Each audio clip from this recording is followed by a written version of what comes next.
Hey guys, how you doing today? Thanks for coming back to the live stream. Good to see you. It's Tuesday. Excuse me.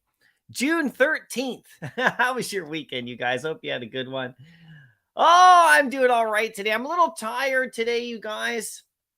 A little bit a little bit relaxed and everything like that. So, I won't be freaking out too much today, guys, unless they drop some crazy news. Although we do have some really good stuff to talk about, which is cool. And I want to see how you guys are doing, how you guys are feeling about everything right now. It's a little quiet right now after, a couple of weeks of like a lot of activity and stuff. It's going to heat up again with Thanos coming very soon here, right? I mean, he's going to come in a week from now, and we'll see how that goes out and how that plays out. And whatever other drops that Vivi gives us, we got a really interesting DC comic event going on starting on Thursday. And I just did a video all about it. And there's a chance it's super crazy scarcity. We're going to talk about that today for sure. And, with that DC drop, because it's got a lot of attention over in the DC community. And a lot of people have different opinions about whether or not they like this thing that DC is going to do. So we'll talk about that as well. There's a cool Adidas drop that's actually happening with the real world shoe and a collaboration with another artist. So that's cool. I'll show you that in just a sec as well. I'm going to show you how, Vivi could make more money, right? And one thing that's going to be happening with Vivi coming up, and also that's already happening with a couple other projects as well.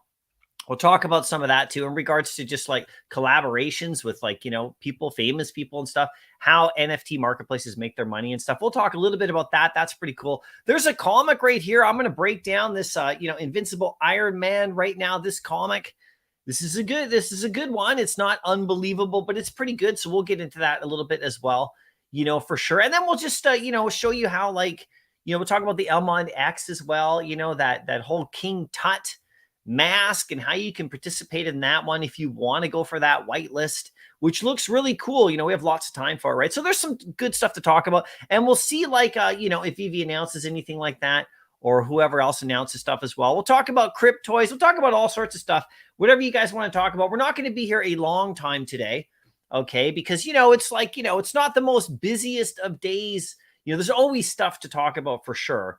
But it's not like crazy news, unless, of course, something gets dropped, some big announcement. I've done some predictions about stuff that could come. I was hoping, if you looked at my, if you follow me on Twitter, and if you do, I always try to follow you back, right? So if you follow me on Twitter, I did tweet out, a couple days ago, it was the anniversary of Raiders of the Lost Ark coming to theaters and also Predator coming to theaters. And I was thinking, ooh, wouldn't it be cool if Vivi announced some sort of drop on those two, and they didn't that day. I still think that Indiana Jones could come this month to Vivi, right? Just because of the movie and everything, but you never know, right? If you're over on Fortnite, you know that they just kind of updated their whole game with a new everything, and they have kind of like a jungle looking scene. So, if the indie will show up back in their market as well, for sure. Like he already came out on that game. So, but we'll see, right? So this is going to be fun. So we'll talk about this comic right here. So this is Invincible Iron Man number 28. So this is a Bronze Age comic, right on the edge of the Bronze Age and Silver Age. And it's a pretty good comic, you guys. And it's the first appearance of Howard Stark, Tony's dad. And it's kind of interesting. I'm not sure why this comic is dropping. I don't know of any news or anything like that that's coming out. So this just might be one of those comics to throw at us in the middle here, unless there's some sort of, something with Howard Stark going on in that, new show that's coming up, Secret Invasion, with Nick Fury and all that, Samuel L. Jackson. That show is coming. Maybe there's something to do with Howard Stark in there, probably at some point or something, right? But it's a pretty good comic for sure. Here it is right here. You can see now. I'll click on the Medium article. We can just go quickly take a look at it and just check it out, the different covers right here. I'm just going to scroll down right here to the bottom so we can look right at the numbers. 7,500 editions on that one. And 188 secret rare. So not bad, pretty scarce. Not the scarcest we've seen at a 5,000 mint, but the 7,500 mint. So this one should sell out. It might take a few minutes. It's not a massive comic. but it's kind of cool. I mean, there's Howard right there, doing his thing right there. There he is, kind of cool, right? And the front cover kind of looks fun with this dude right here. Just this is the Controller. And at the time, they were trying to pump him up. Look, he's the greatest foe of Iron Man. Not quite, but he's melting off the mask of Iron Man. It's just face melting, which is kind of fun right there. So, pretty good right here. It's probably going to go into retail, these two right here. This one too probably will get close to retail, maybe around 7 or 8. And then these ones will go over, of course, this one right here and the Secret Rare, probably about 70 or 80, something like that. In my guesstimation, just a guess for you guys. You guys can let me know what you think. If you actually look at it on Go Collect, a 9.8 goes for about 630. Last one sold in 2017, so it's not one that gets a lot of movement for sure. 480 on a 9.6. So, in the real world, it's not hugely valuable or anything like that, but it's not a bad comic for sure. If you go over to, eBay, you can see just recent sales on this one. If you just scroll down here a little bit, you can say that you can see that a nice raw copy right here in good condition right here. This one sold for about 57 Canadian or about 35 or so, not bad, right? For a raw copy. So if you want to pick it up, this one's got obviously the variant right here in price. You can see that one right there. This one's over from, looks like a Great Britain price right there. So UK price variant, but I don't think it doesn't really change too much right there. You can see this one right here sold for just a little bit less. This is the 15-cent variant right there. So it's not a bad comic, kind of fun, just a Bronze Age one right here. Nothing to go crazy about for sure. I always go for the comics, I always do. Why not? Today I went for 3, actually. If we look at the comics that went on Vivi today, I went for 3 of the Miles Morales Spider-Mans right here, number 10. And I managed to land a 3-digit uncommon and then a basic uncommon and then like just a basic, common cover. And I can't land a secret rare to save my life. I don't know what's going on, but it just isn't happening for me ever in this app. And it's getting a little bit annoying. I got to tell you, sometimes I don't care too much. But it's getting annoying. I can't get a secret rare. I've only gotten one ever since I've ever joined this app. I don't know what it is. I don't know if up in Canada, in my section here of the world, we're blocked or something like that. But for some reason, I cannot get a secret rare to save my life. Sometimes I get an ultra rare. I've gotten a few, and I would have liked this one because I like the cover on it. So I'm probably going to go in and buy that rare right there. I'm going to check the price right now to see how low it is because just for Master Collector, nobody knows who this guy is, by the way. I could tell by my last video that I put out. Nobody knows who Ultimatus is, right? Ultimatum, sorry. No, I even said his name wrong. Nobody knows who he is. And he's Miles Morales. Okay, from the 616, he's Miles Morales from the Prime Marvel Universe. So that's quite something to know. And this comic is 2018. It's not worth a lot because it's brand new and they haven't done anything with this character yet. And so that is an interesting. This is an FA Miles Morales comic of the Miles Morales from the Prime Marvel Universe. And he's evil and his name is Ultima. So, I mean, it's kind of something, isn't it? I mean, you can get a 9.8 on this one for like just under $200 or so. And this is just one of those comics that's brand new. And you got to ask yourself this question, like, why are they dropping this comic? Why is Marvel now putting this one in Vivi? That's the question you got to ask yourself, because, sometimes in Vivi, we get hints, okay? Sometimes we get things that come out ahead of time, before any of the real world comic collectors who aren't here even know about it. This comic, like I said, came out in 2018 or so. And, people bought it and stuff. And, people have speculated on it and put it away. You can go and get a nice, like, raw copy for nice and cheap, no problems at all. And you can just store one away in your collection if you want. And, at some point, this character is going to come out in the MCU. He's going to come out in live action.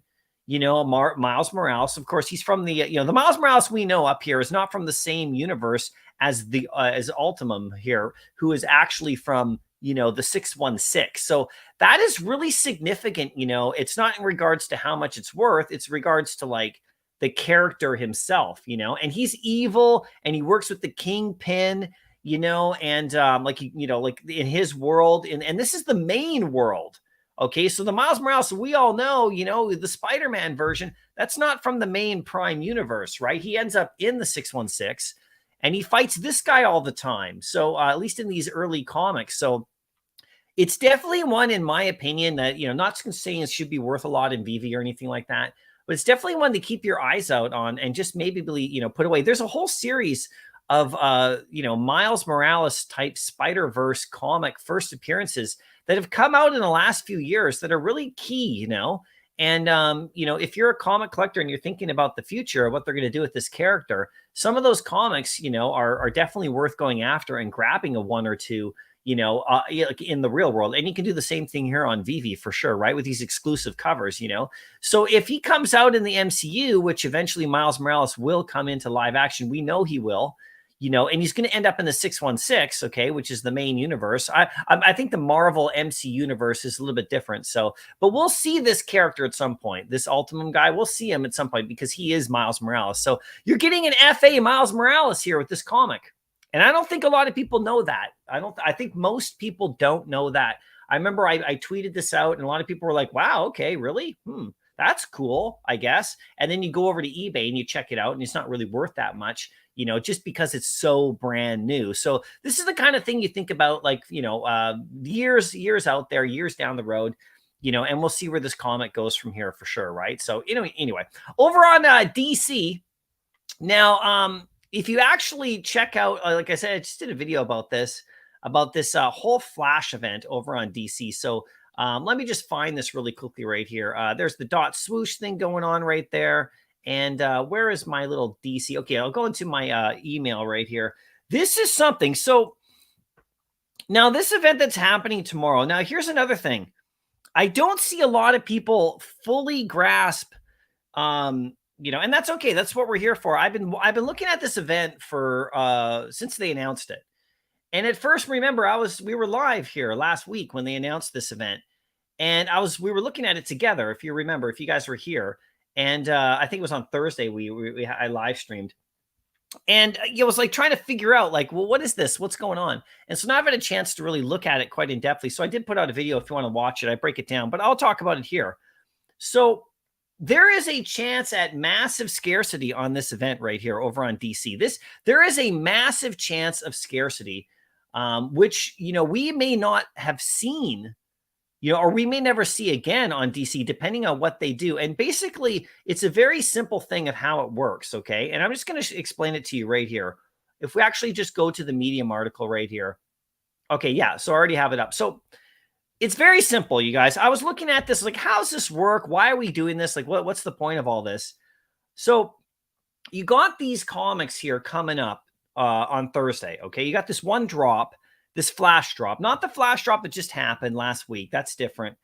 That has nothing to do with it, right? I don't believe anyway. So this is this flash drop coming up. It's very simple. I mean, you go for this drop on Thursday, you're going to, you land one of these, okay? And there's a lot of them, okay? So if you actually look at the email right here, they have an edition size of up to 1 million. So they want people to go for this, $10 a pop and $5 each. I'm sorry, 5 per person you can go for, and on the drop, and it's $10 each. Okay, so they want people to go for this drop. And, you basically will land any one of these right here. Now, this is a kind of progressive scale of scarcity over the next few drops. Okay, so these guys give you access to the drops coming up. I think we all know that. People have kind of covered this pretty good.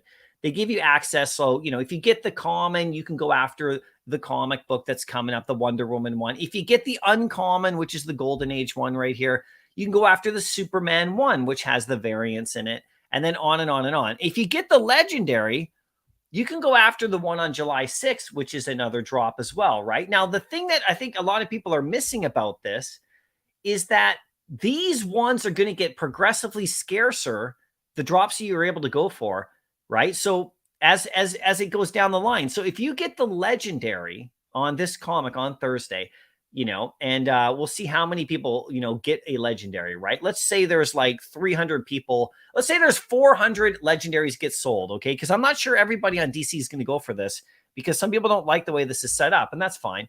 But let's say there's like 400 owners of the Flash legendary, okay, after Thursday. Now, come along on July the 6th right here. Only those 400 people are going to be able to go for. I'm just using the word 400. I'm just using 400 as a round number here. Just don't quote me on it. Only on July 6th, only those 400 are going to be able to go for this Flash Legendary Tier Batman 608. Okay, now there's 5 versions of that comic in the drop. There's 5 covers. There's common, uncommon, all that. There's a legendary in there. So if you take those 5 and then divide them by the 400 people that can go for it, for example, if it's 400, how many of those are going to be legendary hits? Right? What, maybe 20? So, like, the scarcity is going to, it just gets more and it just gets bigger and bigger and bigger, or scarcer and scarcer as you go up the tier. So, do you understand how that works, right? You go for this comic on Thursday. If you get the legendary, then on July the 6th, you're the only people who can go for that Batman 608 drop. And there's 5 in there. So even the common in there is going to be really scarce in this drop. Even the epic in there is going to be, and they're all going to be really cool, different kind of covers, stuff we haven't seen before. And there are rumors that Jim Lee's going to do special stuff in there, right? So think about that. Just think about that in terms of scarcity, right? So then if you do even the other ones, like even if you do the epic, so let's say you go for this on Thursday right here. You got this one right here. And you're like, you go for it and you land an epic, okay? And you get this Bronze Age one right here, okay? So great. You got the epic. You're good to go. Maybe you buy one in the market. I don't know. On June 29th, there's the Aquaman comic that only epic holders can go for. Let's say there's 1,000 epics. Okay, let's just say there's 1,000 of them, right? Only 1,000 people will go for this Aquaman 59, and there's 5 of those. So you start splitting that up. So there's a legendary in there. So maybe there's 50 of those legendaries available, and when it's all said and done, you know what I mean? So like it just starts to like really funnel into scarcity like we've never seen on DC. So, you know, that being said, I mean, I don't know the exact numbers of what we're going to see here. If you go to the email right here that came out, this is just the drop information, you know, on the 13th right here. So it's going to be 2 days open. Okay. So they're not going to have this unlimited forever.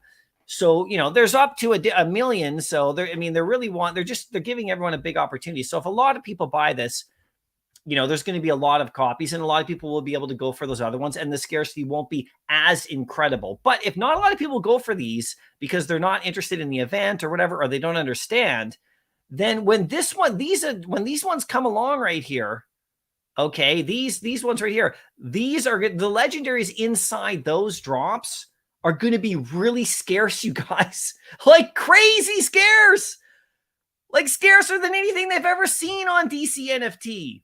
So that's the event. That's the gist of it, right? So now for me, I want to go for the uncommon because I want to go for the Superman 1 variants because like, so if I get an uncommon here, if I get this Golden Age uncommon right there, okay, this one, you can see it. And I did a full video breakdown of it. You probably don't need to watch it now that we're talking about it, but it's all good. I just want to get you guys the info so you understand. I'll be able to then go for this Flash comic, the Superman 1 Multiverse Edition. Now, this one's going to be different covers, you know, of different Superman 1s, right, that we've never seen. So, you know, this one's going to be really fun. And there's going to be a legendary in there. So I don't think this takes away from Superman 1, the actual DC Superman 1 comic, because that's the only one that's going to be the original, you know. And so this one's going to be fun for me because I'm going to go for that one. But if you go down here to the Flash, the legendary on that one's going to be very scarce. The 1, 2, 3 Flash, Aquaman 29, and this Batman 608. I mean, if you really look, I mean, there might be 20 legendaries only available that ever get said and done after that on this July 6th drop. Because only people who got this legendary can go for this drop. So it just funnels scarcity. It's really interesting, you guys. It took me a little while to kind of figure out, you know, what this event was all about. So hopefully this helps. I mean, you do whatever you want. I'm not saying that these are going to be valuable or not, but the thing about these covers, there's 2 ways of thinking about all of these drops right here, okay? These are going to be like covers that we haven't seen before. They're going to be like exclusive stuff, different characters and stuff, all tied into the multiverse of Flash. and different I mean, and they're all going to be like probably looking similar to the original covers, but in different ways. Apparently, there could be FAs of characters in there that we haven't seen yet. So when this whole thing breaks down, the whole thing comes through, we're going to get a lot of comics here, of course, but they're going to be very scarce. So what does that do, to all the original comics, the vintage ones, like the actual ones, right? Well, in the real world, it doesn't take away, from the original stuff, right? Of course, but the real world, those comics, the original stuff are very old and very scarce and, very sought after. This is the digital age. So, there are going to be comics in here that are going to be worth more than the ones. So I can see why than the original ones, right? Like, will this Batman 608 legendary, okay, that there might be 20 of in existence, will that comic be worth more than any other comic on the DC platform because of scarcity? I mean, I don't know. I mean, we'll see. We'll see what the DC community decides what the value of these could be. But just in regards to like not many copies, I mean, it just funnels, right? So I really want to know what you guys think about this whole event. I know there's like there was, like I'm aware of people who aren't super happy with this event. There's all sorts of reasons too. There's all sorts of different reasons why people aren't happy, bat cowl holders, and that kind of stuff. Like, there is a lot of questions going on in the bat cowl space. Like I'm a bat cowl original minter, right? I've had mine since the start. People want more with that bat cowl, and they're like doing a lot of comic events right here who don't seem to kind of like benefit the bat cowl holder that much. I mean, at least this is what, what I'm getting from a lot of the community, right? But an event like this is very cool for me personally because I love the comics. And so, I've said a lot that I really want 3D collectibles on DC. Like I want more of these, like the charms, like the Harley Quinn stuff, the 3D stuff that looks so great. I would love more of that kind of thing on DC as well. I mean, those things look beautiful and they do such a great job at them. I mean, I don't know why we don't have more of that kind of stuff. And they could do whatever, maybe it's just licensing or something. I don't know. But it seems to be very comic heavy over on the bat cows, which I love because I'm a comic book, guy. And this event is another interesting way to do it. And Jim Lee himself being so involved in this, the only other question is the amount of time that this is going to take. This is going to take like over a month. It's like a month from now, this whole thing will be said and done. So there's a lot of, this is like all there seem to be doing for the next month. So if you're not really into this kind of thing, there's not really much else going on unless they announce something in the middle, which I doubt they will, because this seems to be kind of like their focus. And then I guess they'll see how it goes. And then they'll just make adjustments and this, kind of move on to the next event or whatever, take feedback. This is a great opportunity to give them feedback after the whole thing goes through. I mean, we can prejudge how this is going to be. And like, there's no point getting upset about this yet until we see how it all runs through, because, some of these covers are going to be super cool. Like some of these comics are going to be really great to look at for sure. And some of them are going to be real chase items, in the market after. And there's always an opportunity. There's always an opportunity in anything that happens. Even if you're not a big fan of this event, there are chances for you to land some super scarce stuff that maybe you can just sell in the market to go after the stuff you really like. Maybe you land an Aquaman 59, 59, sorry, multiverse edition legendary, and you sell it and you're able to buy another bat cowl. I mean, I don't know. There's always an opportunity, right? So, that's where I'm looking at this. So I'm coming at it from that angle. Like, what is the opportunity here that we can look at for sure together, right? So very, very interesting. You guys let me know what you think, right? So now if we go over to, I'll just talk about this really briefly. I am not included in this because I'm in Canada, and apparently up in Canada, we can't buy Nikes or something, even though I got Nikes all over the place. Dot Swoosh has not unlocked us. I can't get into the Dot Swoosh stuff, but I'm really excited for people who are, because the reveal is coming up on Thursday, the same day that we're actually, the DC drop is coming for that Flash comic. So if you're a Dot Swoosh holder, I want you to share everything you got on Thursday. I want to see what you revealed. It should be really amazing and fun. I mean, I really desperately wish I could get into this project, but I can't. So, I'll have to look at like, I don't know, maybe the secondary, maybe on the open sea or something like that. And, for sure. What are you going to do? I've checked my region. I've tried to get an account. Yeah, my region is blocked, and I can't really do I can't really do I can't fake it because I have my work and my computer, and I just, so I'm just looking right here for sure. And Christopher, I hope you go for a radar. Go dot swoosh. Yeah, it's going to be amazing, right? But like I said, I won't be able to go for it for sure, right? So anyway, this is going to be interesting. So check that out. But here's another thing that's happening. If you're into kind of like shoes and kicks and collaborations and stuff like that, we got Adidas doing something new with a quite a known artist, and this is coming out too. So this is going to be quite fun right here. If you're Adidas, the mint is opening soon. Okay, ferocious and Adidas. So this is a collab that's happening right here, right? So I'm looking into this one, and you can see you got these like really cool Adidas shoes. That you get some physical ones right here. So we'll scroll down right here just really quick. You can actually just go and you can check it out on Twitter right here. If you actually go to where is it right here? If you just go to let's go to Adidas.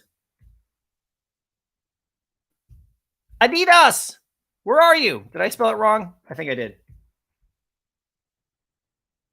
Adidas, where are you?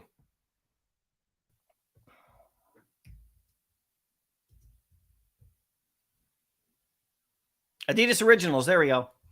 Sorry, there's so many Adidas sites right here. So, Ferocious right here. And I follow Ferocious. Very cool. 138,000 followers. Pretty cool. Really neat. I don't own any of the NFTs involved, but I've been looking at this for a bit. Pretty cool. There's a whole thing right here going on with the shoes. So it's pretty cool. So it's about the drop, marking the arrival of a collaborative partnership. And this is one thing that Vivi's going to have to do. And I'm going to talk about this in just a second about collaborations. Adidas Originals and Ferocious have come together to launch a limited edition product-linked a trefoil flower mint pass on June 22nd. So owners of the trefoil flower mint pass will be given an exclusive opportunity to freely redeem the artist-designed physical Adidas Original Campus Zeros sneaker later in the summer. So you'll be able to redeem these sneakers. Upon redemption, the trefoil flower mint pass will be upgraded to a digital twin of the Adidas Original sneaker. So you get the digital twin, which will become interoperable as a virtual wearable within the upcoming avatar projects. So this is the whole thing we're talking about, you guys, about the digital space, digital collecting mixed with fidgetals, mixed with wearables. It's quite exciting. And I know that Adidas Dot Swoosh, if you're in that, I mean, I'm a Nike diehard, so one day they might open it up for me, but wearables in the digital space, physicals, okay, and all that kind of stuff. So it's quite something. So this is just another example I thought I'd bring up. I'm not necessarily saying you should go for this or not. This is kind of really subjective about whether or not you like the art or if you want to get into this kind of thing, but it's a collaboration, right? So embodying Ferocious signature style, this timeless Adidas Original silhouette has been given a black and white line work makeover, contrasted by a thick blue and white cloud pattern lace. So it's pretty cool. I mean, it looks great. It looks fantastic. Here's the timeline right here on this one. This is just something different for you guys to check out. This is just an example of the way the world is going. Okay. I know we've seen some of this before for sure. This isn't like a brand new necessarily like, oh my God, but it's just it's more of this is going to happen right here. A supply of 4,500 trefoil flower mint passes will become available and offered against a predetermined size of curve, first come, first serve on June 22nd. So here's one, phase one, pre-sale. Okay, so there's allow list tiers. So, right here, here's one, allow list tier number 1. Okay, it'll last for 60 minutes. There's a limit of 2 of these for people. And if you're a holder of other NFTs like Alts by Adidas, okay, with the Deco style, Alts by Adidas with the Soul style. So if you actually go over to the OpenSea, and if we look up Alts by Adidas, so if you own like one of these type thing, there's a few different ways to do it. And if you go down to the traits down here, you can see there's Decos right here. So they all look the same, but if you own one of these, for example, you'll get access to the tier 1, for example, and then you'll be able to buy it for 0.2.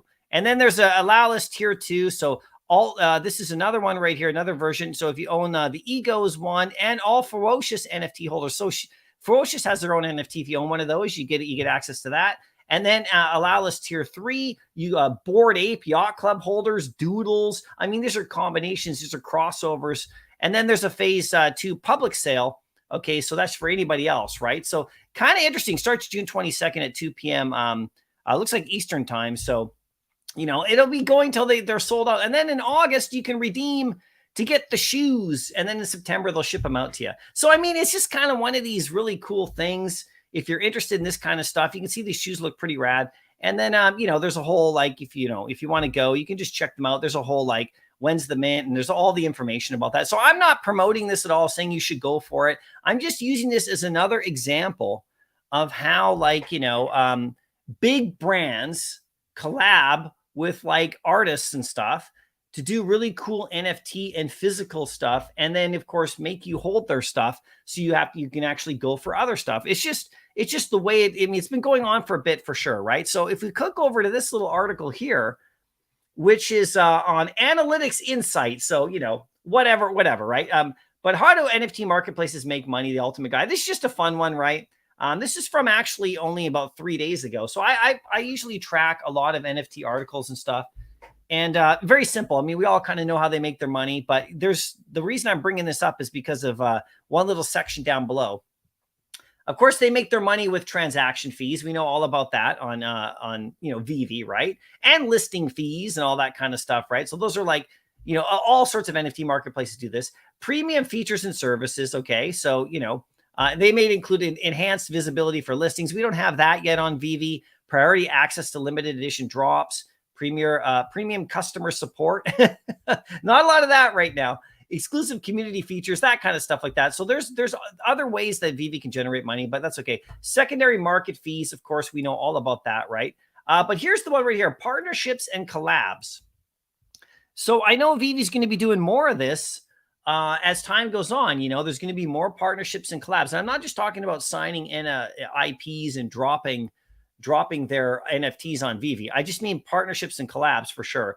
Another avenue for generating revenue through partnerships and collabs. NFT marketplaces may collab with artists, brands, celebrities, organizations to launch exclusive collections or events. These partnerships often involve revenue sharing arrangements where marketplace receives a portion of the proceeds from sales related to the collaboration. By leveraging their platform's reach and user base, marketplaces can create mutually beneficial partnerships that generate revenue and increase their brand visibility. So you see exactly what they're doing over here with this. This is exactly that kind of thing. So I'm hoping that VV goes down this road, and I have heard that they will, that they'll be doing this kind of thing. We'll see. We'll see that, even Cryptoys, right? Cryptoys, I'm not sure if they partnered up so much, but, they, with that really kind of famous, person on Twitter, she was like all promoting Cryptoys, and she's got a huge following, whatever. And so that was kind of something that was an early kind of almost like it wasn't really like a collab necessarily, because I don't think there's like a Cryptoy made for her. What was her name again? Jenny or something like that. So very big, very big person in terms of the social media space. I don't know what the deal is with that or whatever, if the person was just really happy or if they like, if they paid her for sponsorship or anything like that. I mean, it's all good, whatever. It just promotes your thing. So this is kind of something that people can do as well right there, right? So I'm hoping to see more of that for sure, right? There's the alts, there's the Adidas thing right there. That's kind of cool for sure, right? So that's kind of the gist of like where things are right now at the moment, you guys, just from a general sense. I was just kind of putting all that kind of stuff out there. And this is the comic that came today, right? For sure. And this, like I said, is a very interesting one, to look at just for future possibility. For sure, right? So let's get to the chat. I want to see how you guys are doing. I'm not going to be here an incredibly long, but I am going to do a little giveaway today because on Thursday I got my comic book rewards that are going out, and I got some good ones, and I'll show you those in just a second. Let me just bring those up right here, and I'll show you what kind of giveaway I'm going to be doing just to get you into these comic book rewards again. Last week I did, my eco rewards came back for my OMI for my members for sure. And then of course we did the special delivery rewards, which went really well with physical items. Those all got shipped out. So any winners and stuff like that, all your stuff is now shipped out and it should be arriving to you. Some of it may take a little bit longer just because of distance and stuff like that. So, just if you won something on the channel, you will be getting like that stuff. It's all been shipped out to you guys. So lots of fun, right? So on my comic rewards this week, I tried to get a little bit, focused on the stuff that we have. I got 5. And I'm going to give you a spot right now today if you guys want to get in on this. Here's my master list right here. This is going to go out on the 15th right here. The first comic that's going to go out is, Spider-Man 6, future storyline of MCU and everything like that. This is just a beautiful Miles Morales cover right here. Really interesting. These early Miles Morales comics, you guys, like the one we just got on Vivi, it's really making me want to go and actually like get the first whole run of those Miles Morales comics. And because in 20, 30 years from now, and I know that's a long time to wait for some people, but I mean, the first Amazing Spider-Man run of comics, with all those first appearances of all of his greatest villains, we're getting them in Vivi, right? Like the Vulture and all that, the Sandman and all that kind of stuff, and the Lizard. I mean, Miles Morales' first like run of comics has got a lot of FAs, including that Ultimum that we just got. And they're not worth a lot now because they're so brand new. But in like 20 years from now, that first run could be really interesting. So just think about that, if you guys are interested in comic collecting for the long haul. But anyway, here's one right here that's going to go out. And this one's really cool. Sarah Pichelli cover, absolutely beautiful. And then I got this one right here. And I thought this one was interesting for you guys. This is Mac Gargan's Venom appearance. So there's another person who plays Venom, which is really cool. And this is a really cool comic right here that I like. This one actually has a really good value in the real world, the highest grade level. So I'm giving you a raw copy.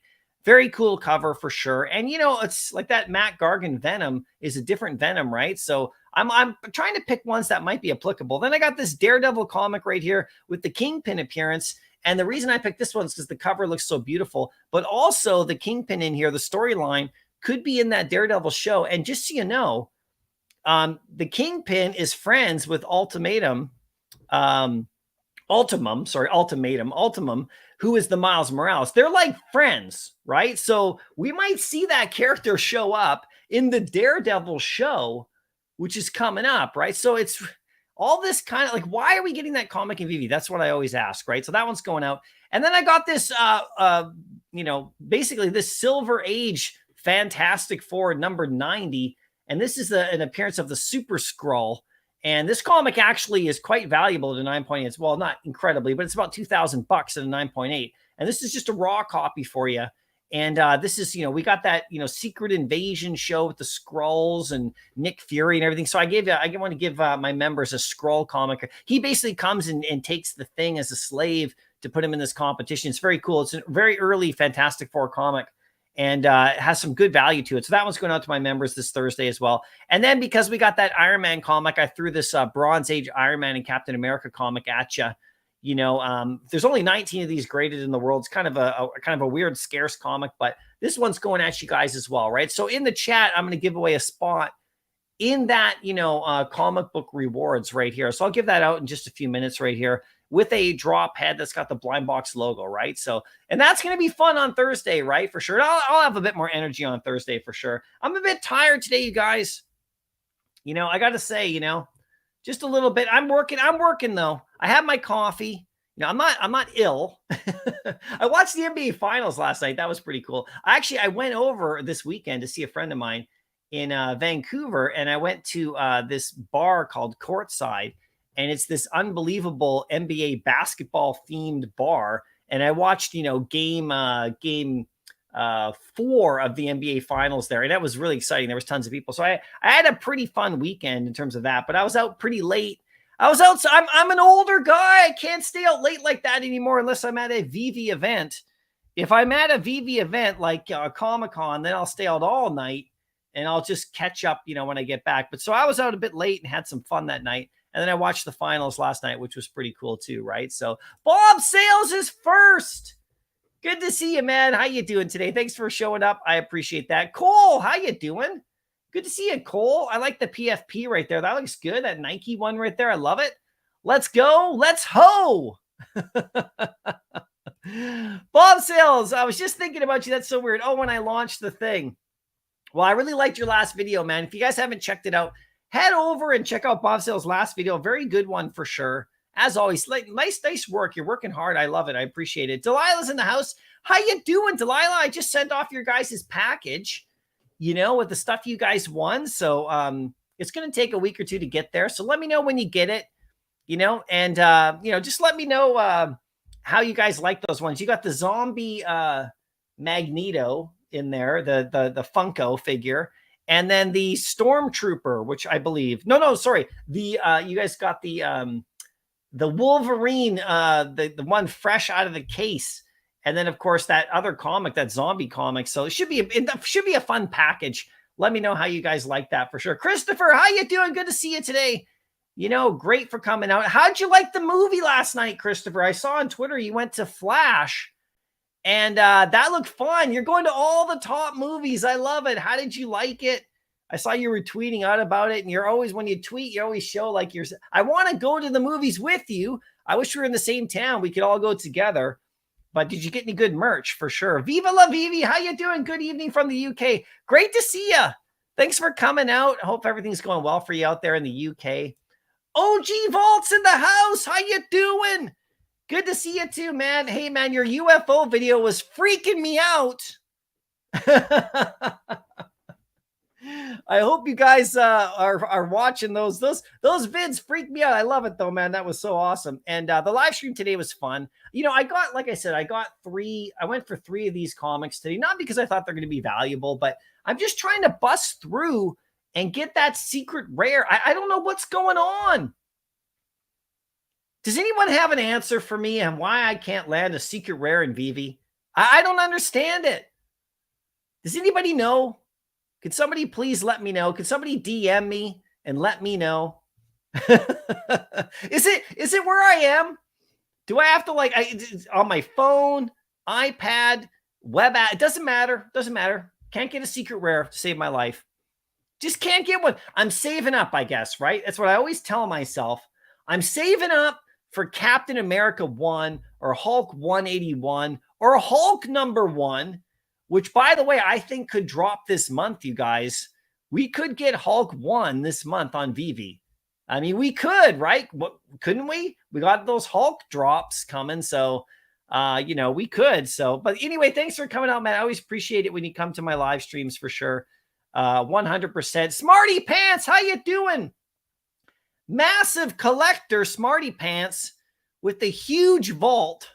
I put out this little tweet right here. Actually, it wasn't a tweet. Let me just show you this right here. Okay, because this is for me interesting. If I go to my Discord, okay, go to my general right here. I'll just show you this. Look at this right here. So let's go to my Discord right here. Bing. What's good, MC? Got a secret rare on. Nicely done. See, someone's getting the secret rares. I love it. Like my 5th secret rare on the drop since May, I think. Oh my God. Dude, you're just clean. No wonder I can't get one. You're getting them all. I'm super happy for you, Smarty Pants. That is awesome. Anytime anyone gets a secret rare or anything like that, I think it's fantastic. So congrats, man. One day, I mean, I'm due to get like 5 in a row. So we'll see, or maybe even 2 on the same drop, but I've only ever gotten 1. It's really quite crazy, right? So right here, here's the thing right here I wanted to show you. The day, this is yesterday. Okay. I calculate all my own master collector, and it's pretty easy. You just go to the article, and if you just do what the article says, I mean, it's pretty simple. I just add it all up, and I should be getting around 289 to 300 points a day. And, yesterday, just for example, I got 200. So, if they do this waitlist drop and they base it upon MCP, I mean, I don't know what's going to happen because I haven't been getting my MCP points at all. And I tweeted this out like a month ago, and Mitch from VV was like, yeah, we're just still working on it, still updating, and there'll be no big announcement. You'll just you'll see your points, correctly being counted. But I'm not getting there. I'm not getting a ton of points. Okay. I know there's people getting 1,000 or 2,000 points a day or whatever, but I got all of my liquidity and all of my master collector points are really piled in Amazing Fantasy 15. That's where my big collection is. And they don't give me points, right? And that's another thing I'd like to see VV do. There is a discrepancy between owning high level stuff on VV and not getting master collector rewarded for it. And I really think that, at some point, you know, if they need to look at that as an option, because if you own the highest level stuff, like if you own 10 Waltz, you are not getting master collected rewarded for that, even though you are a master collector. You know what I mean? My definition of someone who's a master collector isn't just how many points, because, you know, I could sell all those amazing fantasies and buy thousands of comics, and then suddenly I would be a master collector, but I would have thousands of, like, you know, 1 and 2 gem comics. And I'd rather have I'm the kind of collector who likes to collect, you know, as much as I can. I mean, I'm not a bigger collector like a lot of people, but I like to collect, you know, amazing fantasy or so, like higher level comic. And if you have like 10 Waltz or something, there is no way you're not a master collector if you own 10 Waltz. Or, you know what I mean by that? If you own, like, you know, 25 Todds. I mean, like, look at Silicon Secure, right? He owns a ton of Todds. I heard him recently in a Twitter space saying you know, he's not getting any points for that, right? So, you know what I mean? There's a discrepancy there in how they're judging. And I really would like, that's some of my feedback. If Evie's watching, you know, maybe, I don't know how they would do it, but I really think they need to look at that kind of thing. Maybe it just goes on vault value alone. Maybe your vault is worth a certain amount, like combined in terms of the market. Maybe then, you know, but then of course that's so volatile. It's always changing. And it's up to us to decide what's worth the most, like at the secondary, like the community. So how can we base master collector on that? Because we could totally manipulate that by super inflating a cheap thing and making it more valuable, and then like us gaining more points than other people. Like we could go out and buy like all the Tobies, for example, at nothing, and have a group and then pump the price up to 1,000 per Toby. And then of course we'll gain way more master. You know what I mean? There's ways to manipulate it. So I'm not really sure how they could do it. There probably isn't really much of a solution, but there, you know, maybe there's smarter people than me at Vivi that could think about ways to kind of reward people who are holding big time collectibles. Like if you own like 4 secret rare Miles Moraleses, you know, the collectible, you are not getting I mean, you know how many points you're giving up for MCP? If you know, you could just, if you sold 3 of those, you could just wipe the app clean. I mean, you could go in there and you would be like right at the top, you know. So there are people who have only a few stuff, or, you know, I know the low mint hunters, there's people who have low mints and they don't have thousands of comics. And I know they will reward the lower mint stuff. So I don't, you know, I'm just kind of talking out loud here, but here's the points that I got yesterday, 200. And my calculation says I should get 289. So I really don't know what's going on with that. Like it's been like weeks and weeks and weeks. And, you know, like why? Like it's not calculating my uncommon comics, because, you know, uncommon comics, you're supposed to be able to stack up with no point penalty. And so there's a lot of uncommon comics there, right? There's 89, so that's like 180 comics right there, because you get half a point per uncommon, right? So that's like 100, you know, that's like 180 comics that's not being calculated potentially, you know, if you look at the math of it. So I don't know what you guys gonna say about that. You guys let me know what you think. I mean, it's not that big of a deal at this moment, because it doesn't look like the weight drop system is based upon points yet, but it will be. And will I get those points back that I'm losing? I don't know, right? So you guys let me know what you think about that. And by the way, if you guys want to go for, I'll talk about this really briefly too. If you guys do want to go for the Elmon X King Tut, okay, which, you know, is, where is it over here on Twitter right here? If we just X out right here. If we go to Elmon X, and I did a video a couple days about it. I just posted it yesterday. But if you want to go for this King Tut mask, which is a pass, obviously, to go for future Egyptian artifacts, another really cool thing, all you got to do, okay, it's very simple. It's a white list.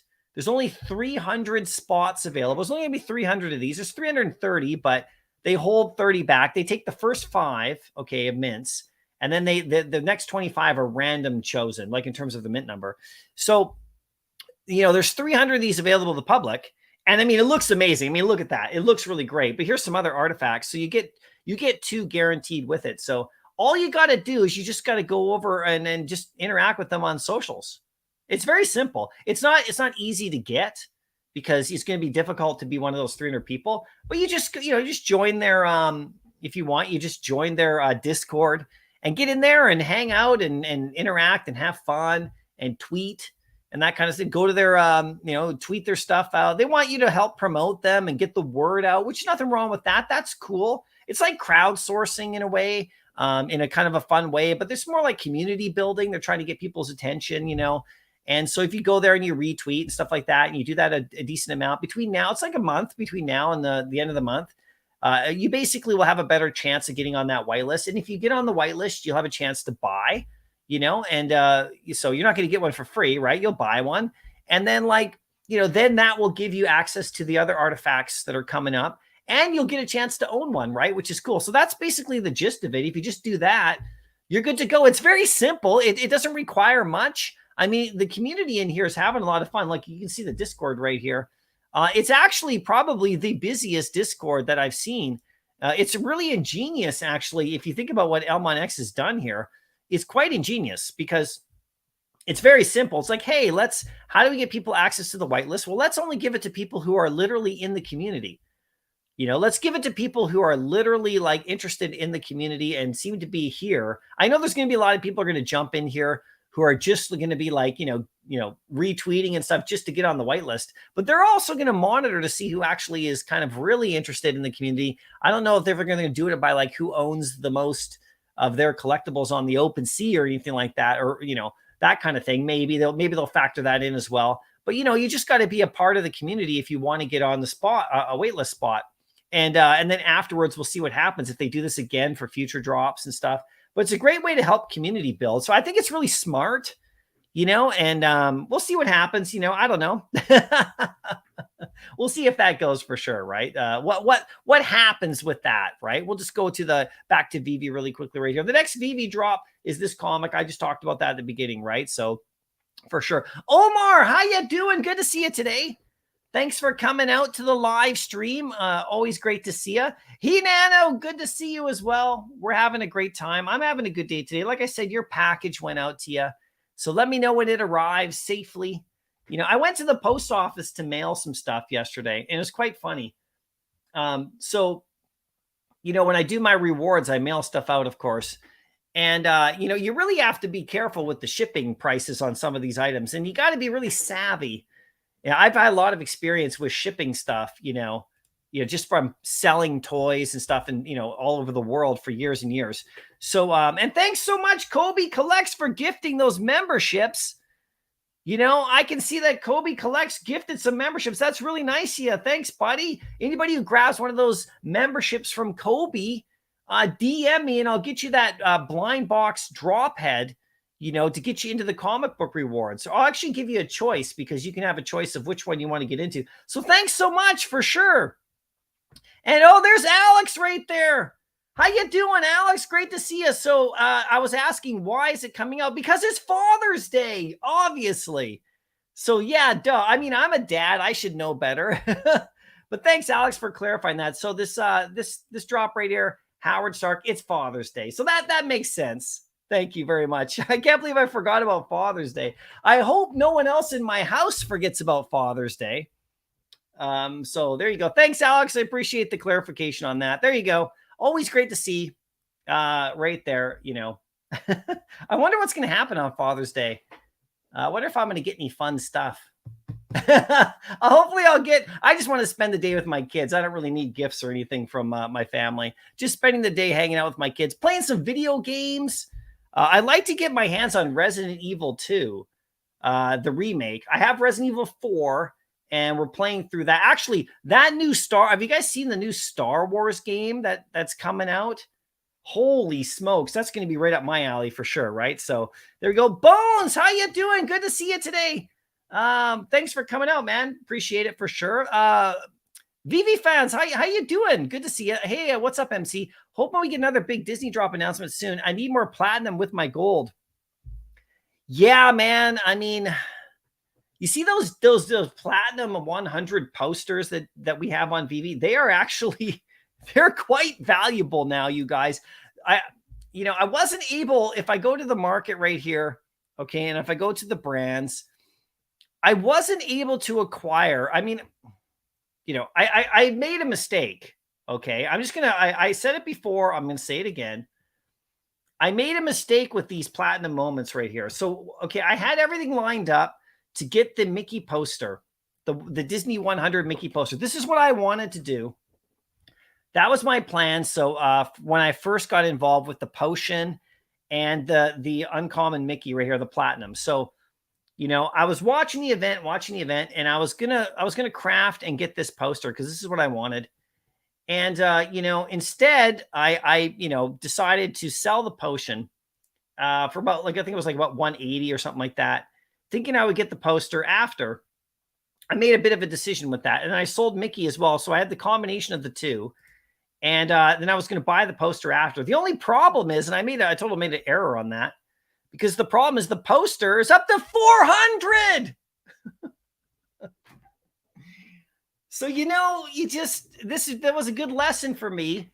Just craft what you want, because that's what I wanted. I wanted this poster because I thought it was significant, not because I thought it was going to be super valuable, but I decided, I could probably pick it up cheaper after. Nope. I mean, there was a brief window I could have, right? So I just kept the next one that came around was Thanos, right? So I'm like, I'm not messing around with Thanos. I can't do the secret rare Thanos, right? So I just get in the philosopher. So I'm like, no, I'm crafting it. I'm burning all that stuff and getting my gauntlet and getting my Thanos. I'm not going to mess around this time. And I don't know if he's going to be worth as much as this or whatever he's going to be worth. We'll see in the next week or so. But I sold the potion. I talked all about it about a month or two ago. I sold it like I held it for the longest time. Couldn't decide what to do, if I was going to craft it or not. And I should have just crafted it and took the poster, because the poster is what I really wanted on the wall. So, but you live and learn, right? You live and learn. It is what it is. What are you going to do, right? So, Bones live stream 146. Are we going to have a 150 party? Yeah, sure, we can do that. I know they're piling up. I'm only doing a few live streams a week. I have a ton of fun, doing live streams with you guys. Obviously, it's super fun. We get to talk a lot. I mean, I can talk for hours. I hope you guys don't mind. I can just chat. Just even by myself. I do send out invites to other people from time to time to come and join me, just to see what they're doing. And it's great. I had Metaverse Life come on recently. That was super fun. And a few other people, I know it's a bit of a tough time for some people to come on, because it's like, it's midweek, right? A lot of people are working. Especially if people are in my time zone. But this is when I can go on. So yeah, I don't know. We might have something special for the 150. I know my 100th live stream was pretty fun. I mean, you guys came out. It was such a great time. And you guys were so generous for sure, right? So on that particular one. So we'll see, we'll see what happens. Bob Sales, what's up, everybody? Yeah, we're just hanging, man. Hinano, that makes a ton of sense. Yeah, I know. I'm like, why? I wonder why they're dropping this comic. Father's Day? I mean, I completely gapped out. And I'm a dad too. Like I'm a father, so and for sure, right? So Christopher, yeah, you only got one. Yeah, I know. You're on the 3 comic now. Yeah. So this comic today, like I said, I went for 3. Right down here, I went for 3, and it was fun. Like, I like it. I kept 2 of them. If you go to my collection right here, you can see I kept 2. I kept one of the uncommons right there. I got number 539. That's not bad. I got number 539 on a 3-digit uncommon. So that's pretty good. So I'm going to be looking at the rare. And, I don't know about the secret rare because of just the price, but we'll see what it goes to. But I'm keeping the other uncommon. And you can see you can see my recent purchases right here. I'm quite Spider-Man focused, you guys. I've gone that way with my comic collecting. It's mostly Spider-Man on VV. And it's not even because of the Miles Morales movie. I just love the way they look. And if I'm going to collect uncommons for Master Collector and all that kind of stuff, I want them to look good. I want to collect the stuff I like. I'll pay a bit more, for Spider-Man. Like, I just bought this Spider-Man comic right here, the rare right there. I mean, look at that, right? That looks just gorgeous. So, and of course I got the rare over there with Spider-Man 2099 right there. So I'm pretty happy for sure. If it ain't raining, how you doing? Don't be annoyed, MC. You'll land a mega drop soon. We should gift you something for your work. No, it's all good. I'm just like you guys. I got to go for it fair and square. And, I'm just going to keep on plugging away. I'm just going to keep on hammering at it. One day I'll break through and hopefully I'll get that big secret rare on some grail, some massive grail, or even just a regular comic, even just something cool. Maybe the Father's Day one. Maybe on Father's Day, there's always a chance. That's what I love. There's always an opportunity to land something cool, right? So, and then if I want, I could use those gems. It's tough, you guys. It's tough if you do not land, valuable stuff. Like even just a comic like today, okay? So thanks if it ain't raining. You don't have to do that. Just hanging out with me is good enough. I appreciate you. But it's tough to get ahead in this app unless you put like a bunch of money in, which I'm trying to be quite conservative right now, just because of the way the world is. And because I'm also, there's certain things I really want on VV, but there's also other platforms I want to buy stuff on as well. Like I want to buy more cryptoys, but they're $40 a pop, and I just have to be careful with my money, just in the time being. And so, although I am looking at making a big physical sale with another physical toy. There's actually two that I'll show you those actually, just so you get a sense of like the kind of toys I sell from time to time. And some of that money would go, into the digital collecting space, with some cryptoys and some DC NFT stuff. And of course, some VV stuff, and maybe a few other things I'm looking at as well. I always add a little extra into the kitty for my member giveaways and stuff like that, right? Which I'm going to do that comic book spot for you guys soon. But I have to be careful, like we all do with our money. You get to a certain threshold, a certain point, and you got to pump the brakes just a bit, just to let things replenish, from the back end. So it's all good.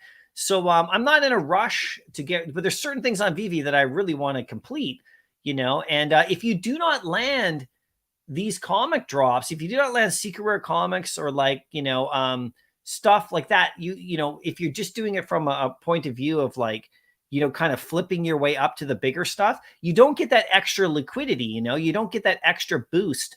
So like if I landed, say, today's secret rare comic, I would have most likely sold it in the market, and then I would have gone in and bought my 3-digit common and my rare, because I'm liking that strategy right now. Just for me, I like the 3-digit commons on these comics because, they're almost more scarce than a secret rare on some cases, right? But I love those secret rares, but I would take those extra gems, and those extra gems would then allow me to then go in and buy some extra stuff in the market. I'm not cashing out. It's just, but if you never land anything, the only way to fund your account is by putting money in, or by like being really strategic and flipping, like any way you can, like by buying low, selling high. And I can do that too, but I don't like to sell like, I don't like to flip everything, I want to keep some stuff. But if you don't land anything ever, then it becomes very difficult to compete, with other people who get like 5 secret rares in a row or something like that. They're able to sell some of those, get some extra gems, go in and buy the bigger stuff or whatever, right? And so, so I'm working hard, I'm doing my best in here. I'm not getting super lucky on drops, so if anybody thinks that, content creators get lucky on drops, you don't. Everybody's the same. With the waitlist system, I know the VV team doesn't get very lucky on drops too. If you ever hear them talk, they're like, oh, I didn't get one. So, when the waitlist come in with this waitlist drop system, I'm going to be really curious to see how this affects me personally, with actually if I do end up getting more like better stuff or not. Like, I don't know. I didn't get the logos like on the waitlist drop. I wasn't able to get a logo, my on my iPad, my son got a logo. He got the green one, but I wasn't able to get a logo. So I had to go buy a logo. So you can see that there's money that I had to either sell something or put money in to go after that logo, which I want. And then the logo went up in value. I got the orange one, but I'm not going to sell that logo. That's not the point. So I it's a cost for me. So, but if I get it at retail, then I'm ahead. You know what I mean? So it's kind of the game to play. And there were strategies around, if you watch OG Vault's channel, and of course, and Johnny Dunn and all the rest of the great live stream, drop stream people, there's strategies and like, trying to help you be able to win some of these drops. But with the waitlist system, I don't know like what the strategy is. You just kind of join and you just kind of hope, right? And that's cool too, because then there's no like, there's no timing issues. But sometimes you could get ahead if you did your timing right. If you watch their really informative streams, so many drops have helped a lot of people, right? And if you're in I guess in the right region, you would get more drops apparently. So this waitlist system is going to be very interesting to see. So no, I'm not annoyed if it ain't raining. I'm always happy, but I mean, you can't help it. I want to land something, right? Pasternak, how you doing? Finally back after feeling horrible about selling my Luke for way too low. Oh, dude, don't worry about it. Flipping is the only way I can make gems, but sometimes I make bad moves. Limited budget also puts a lot of pressure to do well. Yeah, this is so funny because I was just saying the exact same thing before I read your comment, that it's true. Like, if you have a limited budget, the only way to really get ahead is to really get lucky and land one of these drops. Then you can use those, and all that kind of stuff. So, and that's fine. That's just the game. But yeah, man, I hear you. And you probably felt some pressure there to sell your Luke for profit to help fund your account, right? To go after. I understand that for sure, man. That's exactly what I'm talking about. Like, I have the same experience you do, right? No, I put a lot of liquidity into my Amazing Fantasy stack, which, every now and again, I get an urge to sell an Amazing Fantasy 15. Okay. You might even see me list one for like literally 30 seconds. Okay. Because I know if I sell one, because I have 26 uncommons, and that kind of thing. If I just shave just one off the top, that would give me some good gems to go after something, right? So I'll list it. This has happened to me a lot in the last like 2 months. I'll list it, at the floor, very competitively to try to really do a quick sale. And then I start to literally sweat. Okay. Like I list my Amazing Fantasy and then I go, okay, this is the right thing to do. It's the right thing to do. I need the couple hundred gems or whatever. And then I can go after, whatever, right? Whatever's coming. And, right now my main target is ultra rare Luke, right? And Hoodie Miles Morales. I got to get Hoodie back. And I need that ultra rare Luke to complete the set. So I could sell a couple Amazing Fantasies really low and I could get there, but I list it and I literally start to sweat. I literally sit there for like 10 seconds and I go, oh, don't do it. And I like go in there and I delist. I just can't do it. And maybe I'm an idiot. Maybe I'm crazy because, I can sell some of those at good profit. I was buying those Amazing Fantasies like cheap, right? So I could sell some. So, and then I started to look at my my actual collection, and I started to look at, well, what if I was very like, what if I was if I sold everything that's in my vault that is actually under profit right now. So if I just went into my collection and I took every single item that was actually would gain profit if I sold it, how many gems would I have? Like what would be left of my collection? What would be the remaining items that I have? So I mean, you can go through all of my, like, I actually counted it up. It's quite interesting. Like I said, I don't have a ton of collectibles because, I put everything in Amazing Fantasy this past year. So,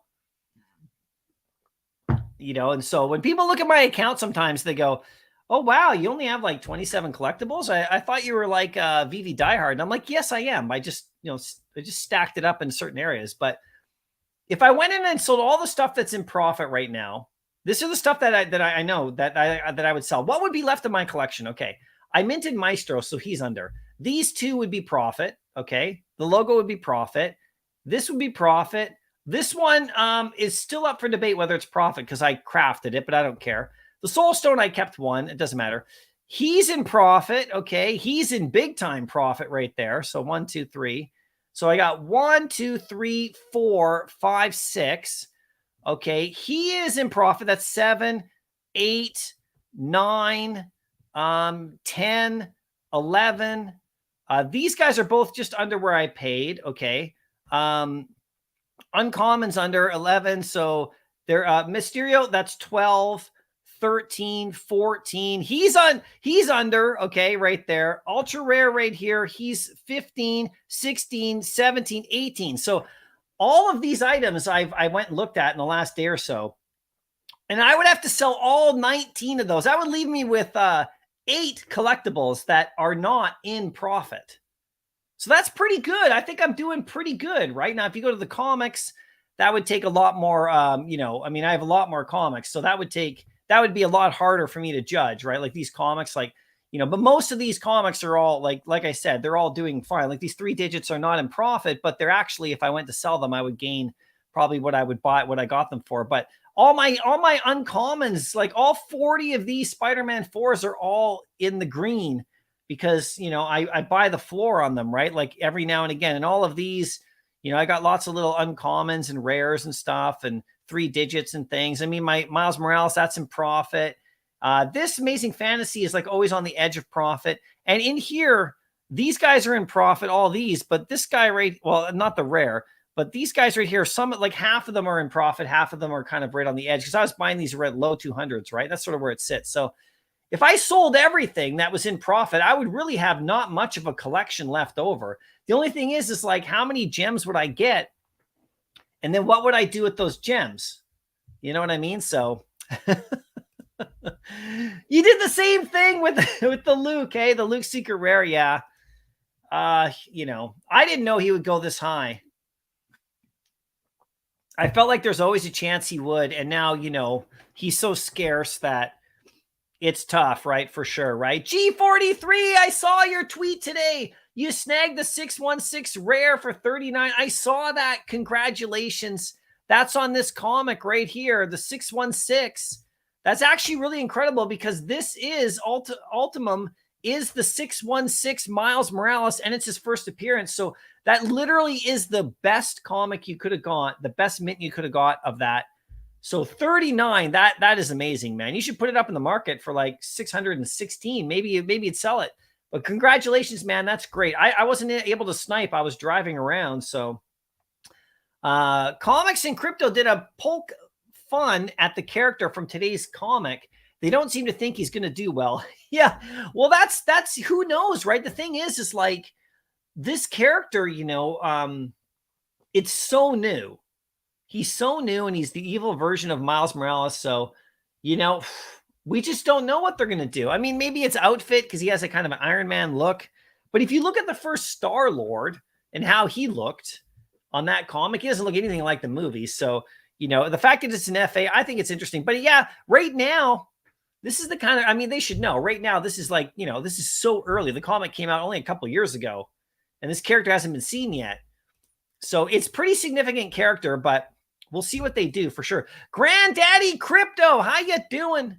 Will the DC drop this week have early access for cowl holders? Well, we can just check the email right here. It doesn't say so. It just says it starts at 9 a.m. and ends on Saturday at 9 a.m. There's up to 1 million edition sizes, Granddaddy Crypto. So, so it's not really necessary to have early access because there's like potentially up to 1 million copies. So they want to sell a lot of these if they can. I don't know if they will. So if it was a limited run, then there'd be early access for back holders. But, this is the other thing about that. Are there anybody who's going for these who's not a back cowl holder? Like, isn't everybody who goes for these on DC a back cowl holder? There's probably a very small amount of people. So does the early access actually benefit any back cowl holder? I don't know. I'd like to see the numbers on that. How many people actually are going for DC NFT comics that aren't back cowl holders? There's some, obviously there's people who go for the comics who don't own a back cowl. There's definitely some. So, but really, it's kind of like everybody going for the early access and everybody going for the public one after are pretty much all back cowl holders. So I don't really think it matters anyway. I don't usually go for the early access on the back cowl drops. I will if it's a crazy comic, of course, because then you just get 2 chances at it, right? it's just smart to go for it. But I can't get up at 6 a.m. Pacific time to go for a regular comic, just because I'm a back cowl holder. And I'm not, nothing about you, Granddaddy Crypto. I'm just asking that question. Like, aren't we all back cowl holders that are going for these comics anyway? So like the early access part, I've kind of been thinking, I was like, does it really benefit anybody? I mean, it does, but I mean, there are people who don't have a back cal that go for these, obviously 100%. But like 95% probably the people are going for who are on DC are back cal holders in some ways, maybe. So, but I don't know. I could be wrong about that. It's just a feeling. But yeah, there's like 1 million copies, so potentially up to. So, there's no early access. You can just go for it. But like I talked about this at the beginning of the video, the scarcity tiers on this is really quite something. Once you get to that legendary level, and let's say only 400 people go for get the legendary. I'm just throwing that random number out there. 400 people own a legendary flash on Thursday's drop.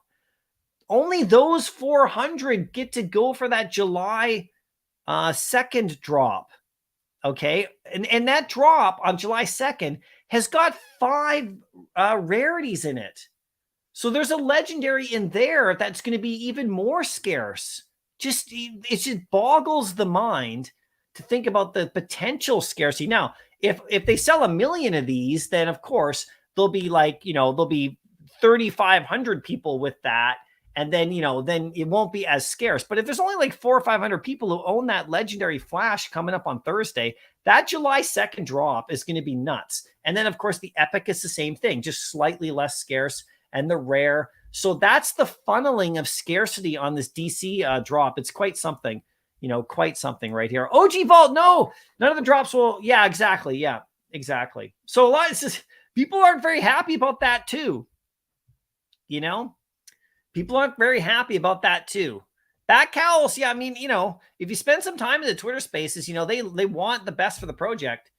And so there's like, there's it's not all peaches and cream over there on, like in the community. I was in there all morning today listening to everything, and a lot of positive, and a lot of like frustrations, and it's just a growing space. And, DC will take the feedback from this event, and we'll see what they do with it. That's hopefully the thing. Jim Lee is like right in there. So, he's going to be like full. I mean, Jim Lee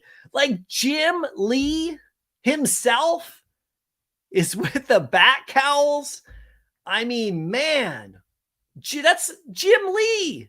It's himself, the legend. And he's out there talking about this event. He's excited about it. Now, either he gets a huge education about what the Bat Cow community want, about what Web3 is all about, which I think he's a super smart guy. Obviously, he's a genius, and obviously he's a legend and talent. But we'll see what happens with this whole thing, right? So, hey, thanks so much for the super chat there, Hinano. I love it. I appreciate you, man. That really helps. Thanks so much, buddy. I appreciate that. Always great to see you. And let me know how you divvy up those prizes you guys won for sure. Let's just get right back up here. Hold on one second.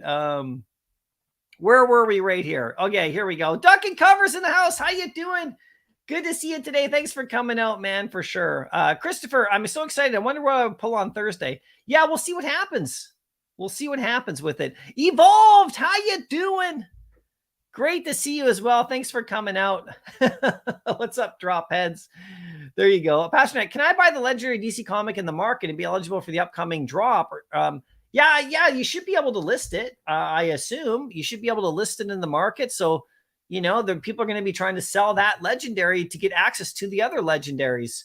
I would assume, right? I haven't seen anything where it says you can't sell it. Looks like the market will be open and these comics will be in the market. So we'll be watching them to see the prices, and not just the legendary on this one. You're going to have the other ones too, like the rare and the epic. The uncommon for the Superman one, that's the one I want. I mean, I want the legendary, of course, just for pure scarcity, but I want that Superman one. I think that's going to be really fun for sure. Christopher, I like how they're doing the snapshots 24 hours before each drop. Yeah, so you're going to have to lock it in. And if you get one, just if you get one of these, like do whatever you want, guys. If you get one of these, my thing is I'm just going to lock it in and I'm just going to leave it. I'm not going to touch it unless I do want to get that uncommon though, but if I land an epic, I'm just going to leave it. I'm just going to I don't think I'm going to sell the epic, if I land the epic on this one, because I want to go for that epic drop, because the epic drop is going to be even super scarce, right? So, I think you can buy your way in, can't you? I mean, to be able to sell these on the market.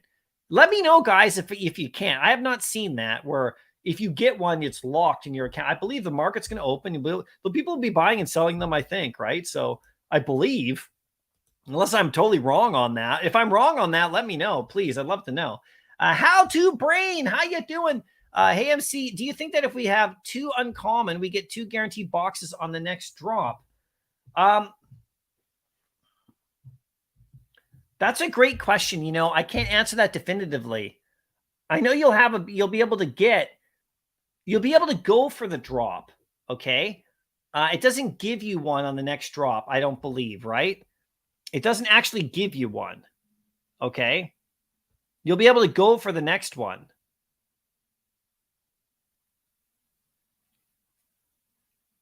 I'm sorry, I'm just looking at this right now just to confirm. Let me just quickly go in here. Let's just take a quick look at this. Set your calendar, okay? Save your date. Based on the rarity tier from the Flash one on Thursday, you'll be invited via email to join the Multiverse drop on your assigned date.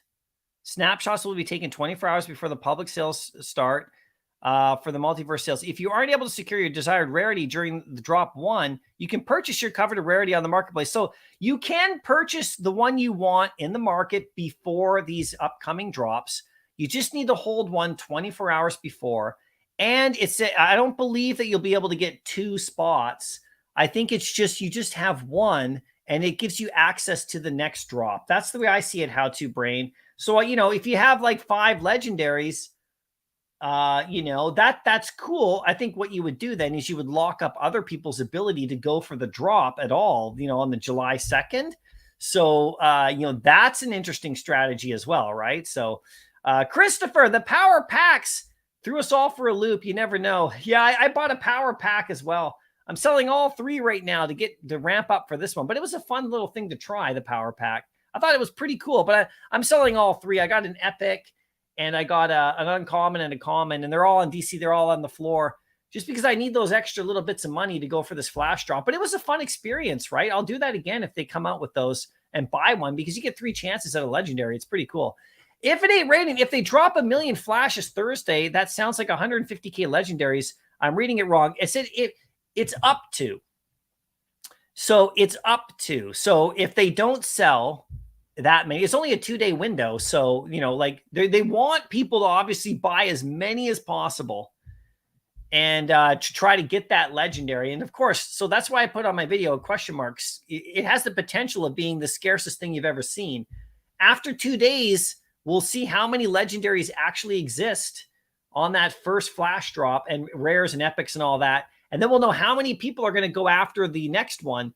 And then we'll be able to start to deduce how many legendaries will be available on those next drops because it just funnels scarcity. So there's up to 1 million that can be sold, it looks like. So you'll be able to mint up to 2 of them at the drop. Yeah. I think it says 5, actually. Doesn't it say 5? Yeah, you can get 5 right there on the drop. Okay, so go dot swoosh. I wish I could say the same. I love it. Good luck to everyone with the dot swoosh. Shakester, how you doing? PJ, back cow holders have had enough rewards already and have made their money 4x and 5x times already. DC probably realized that back cow holders are one of the reasons the market is dumping. Interesting take. I'm glad the rewards are slowing down and soon coming to an end. Cow holders dumping their rewards on the market for non-cow holders and using that money. So, and not new money. And the party's over. OG Vault, boo! He doesn't like that. Yeah, you know, I know what you mean, PJ, but no, I like the rewards. I'm a back cow holder, and for me, I only own 1. So I can't speak for everybody who owns like 10 of them. And if you own 10 and you get 10 airdrops, you know, obviously you're going to sell the other ones, right? You'd think. And I think that's great. I think that's the way to make money, and it's good. And I think it's great. Now, how they just limit that, they limit the, you know, to stuff to just for back cow holders, and how they get creative with that. That's the key to keep everybody happy for sure. But yeah, I mean, back cow holders have made a lot potentially, right? So, you know, and that's the beauty of owning the cowl. And that's kind of their big roadmap too, right? So is having that cowl. So, you know, but I hear what you're saying, PJ. I hear what you're saying. I like the rewards though. Even if it's just for me, just one, just having one bat cowl has been really great for me because I've managed to get the stuff I need. If I bought 6 bat cowls, and I'm getting six airdrops, that's pretty cool too. I have to admit, but I hear what you're saying, man, for sure. Bob Sales, dying of heat in the UK. Be careful. Be careful. There we go. PJ, DC doing with the cows what our government did to our economy. Free handouts are never a good idea. Well, I'm in Canada, so that would be, I don't know where you're from, PJ, but that would be your government, unless you're in Canada. I'm in Canada, and we have a slightly different view on social services up here, so I can't fully agree with you on that one. But, I'm Canadian, so we pay higher taxes, and we have all sorts of programs, and handouts and things like that. And, that's our society up here. So it's a little bit different for me, but I know what you're saying for sure. Oops, I've been calling them ultimatum all day. Ultimatum. I know it's ultimum, isn't it? It's one of those hard words to say. Yeah, it is ultimatum. See? Ultimatum. There he is. Where is it? Right here. Ultimatum. You got it right. You got it right, Vault. You got it right. Double Quill, how you doing? Good to see you today. Thanks for coming out. I appreciate you for sure. Tron's here. How you doing, Tron? Got a little basketball, a little beer, a little popcorn. I love it. Yeah, it was a fun game. NBA finals are fun. And you guys, I know I don't get a lot of views on it, and I don't care because it's not about that. But the So Rare NBA platform that I'm, having fun with these NFT NBA player cards, you guys should check it out. The off season is actually going to be starting up, and they're going to have all sorts of fun, off season stuff you can do with your cards. And I'm playing the baseball one. You guys should check it out. I mean, you can just play for free, and you can win really good prizes. With the baseball one, you can actually win ETH, for real. So check it out, you guys. I made a baseball video just the other day. Just go look at it if you want, not for views. I mean, I'm not going to get a lot of views on that. It's fine. It's just it's new, right? So go check it out. And if you want to get one of those accounts, we can play together. It's super fun. It's just like playing fantasy sports. And if you're, over in the UK, or if you're in a country that doesn't care about baseball or basketball, you can do you can do soccer as well, or, European football. You can do all the Premier Leagues. They have that whole section too. And you can just collect your favorite players and just play along with the games that are happening. And you get you get rewarded for it, and it keeps you involved in sports. So watching it at kind of a fantasy level. And then of course, if you win big prizes, you can sell them for a lot of money. I haven't won anything big yet because I'm just playing for free, but it's been a lot of fun. So I had a great time watching that basketball game, and I had players that were literally playing in the game that were affecting my account. And so that I would go and I would check to see what rewards I got. And I actually was able to secure a very high level position in the NBA one. I'll show you that. It's pretty fun. So I'm going to get some credits on So Rare that are going to allow me to buy some in real world merch. And it's for free. So it's pretty cool, right? So Christopher, the movie was awesome. The Flash movie. Nice. I'm going to definitely see that as well. No spoilers. No spoilers, Christopher, or I'll boot you out of here. I'll boot you out. You don't want to get the boot or the hook. You'll be gone.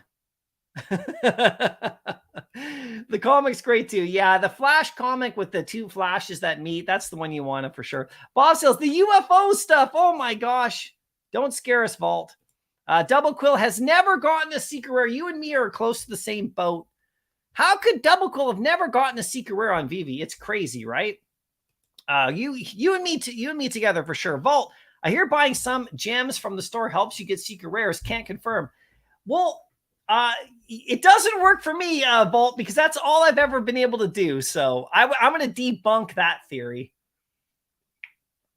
at least from my perspective, because the only way I've been able to fund my account is by buying gems and doing some minor flips here and there. So, and I still have not gotten any luck. So I'm going to debunk that theory, at least for me anyway. I wish that was true. Maybe it is, but it hasn't worked out for me. If that is true, I have even worse luck. Double Cool, what about the Avengers 60th anniversary? Yeah, man. Avengers 1. Let's get that comic in here anytime. Bob says, I don't know. I don't get why comic points are different from buying collectibles. It always mainly collected comics, so I get less points. Yeah, well, you can stack the comics, though, the commons and the uncommons. At least my points don't seem to show it. It's kind of crazy, but yeah, there's just different ways of doing it. I mean, I think they're going to make adjustments as we go along here, though. I don't think the MCP is set in stone, how they're calculating stuff. I don't think at all. So, Christopher, 3-month snapshot of your vault and MCP payout would be nice. Yeah, why not, right? I mean, there's all sorts of ways they could go with it's just I don't know how, I don't know what I don't even know if it's a solution. I'm not going to call it a solution because it's not really a problem. But it's like I would like to see someone like I would like to see someone who owns, 45 Doctor Dooms. Like what do they get for that? They don't get any Master Collector bonus for that kind of thing because if you stack certain things, you get diminishing points. So then I guess the idea that they have is that you have to own one of everything. And, that's not the way a lot of people collect. People don't collect like that. Like, for example, if we get Stormtroopers on Vivi, which I'm sure at some point they're going to give us Stormtroopers, people are going to stack those up like crazy, and they're not going to care at all about Master Collector, and they're not going to. And if they're 3D collectibles, like if they're not like comics or something, which I'm talking about the 3D version of a Stormtrooper. Like some people are going to have 100 of those. And they're going to put a lot of money into that. They're going to put a lot of gems in that. And it's going to take away from their ability to raise up the Master Collector ranks, the levels, because they could use those gems to buy, rare comics one at a time or whatever, or just buy sets. You know what I mean? And instead, they're going to have a stack of Stormtroopers, and everyone's going to love it, and it's going to be fantastic. We're going to have super fun with the Vaultaholics. Now I'm going to go absolutely mental, of course. I mean, Stormtroopers coming to the VV app would just blow my mind. I would just go crazy. Okay. Did you guys see my tweet?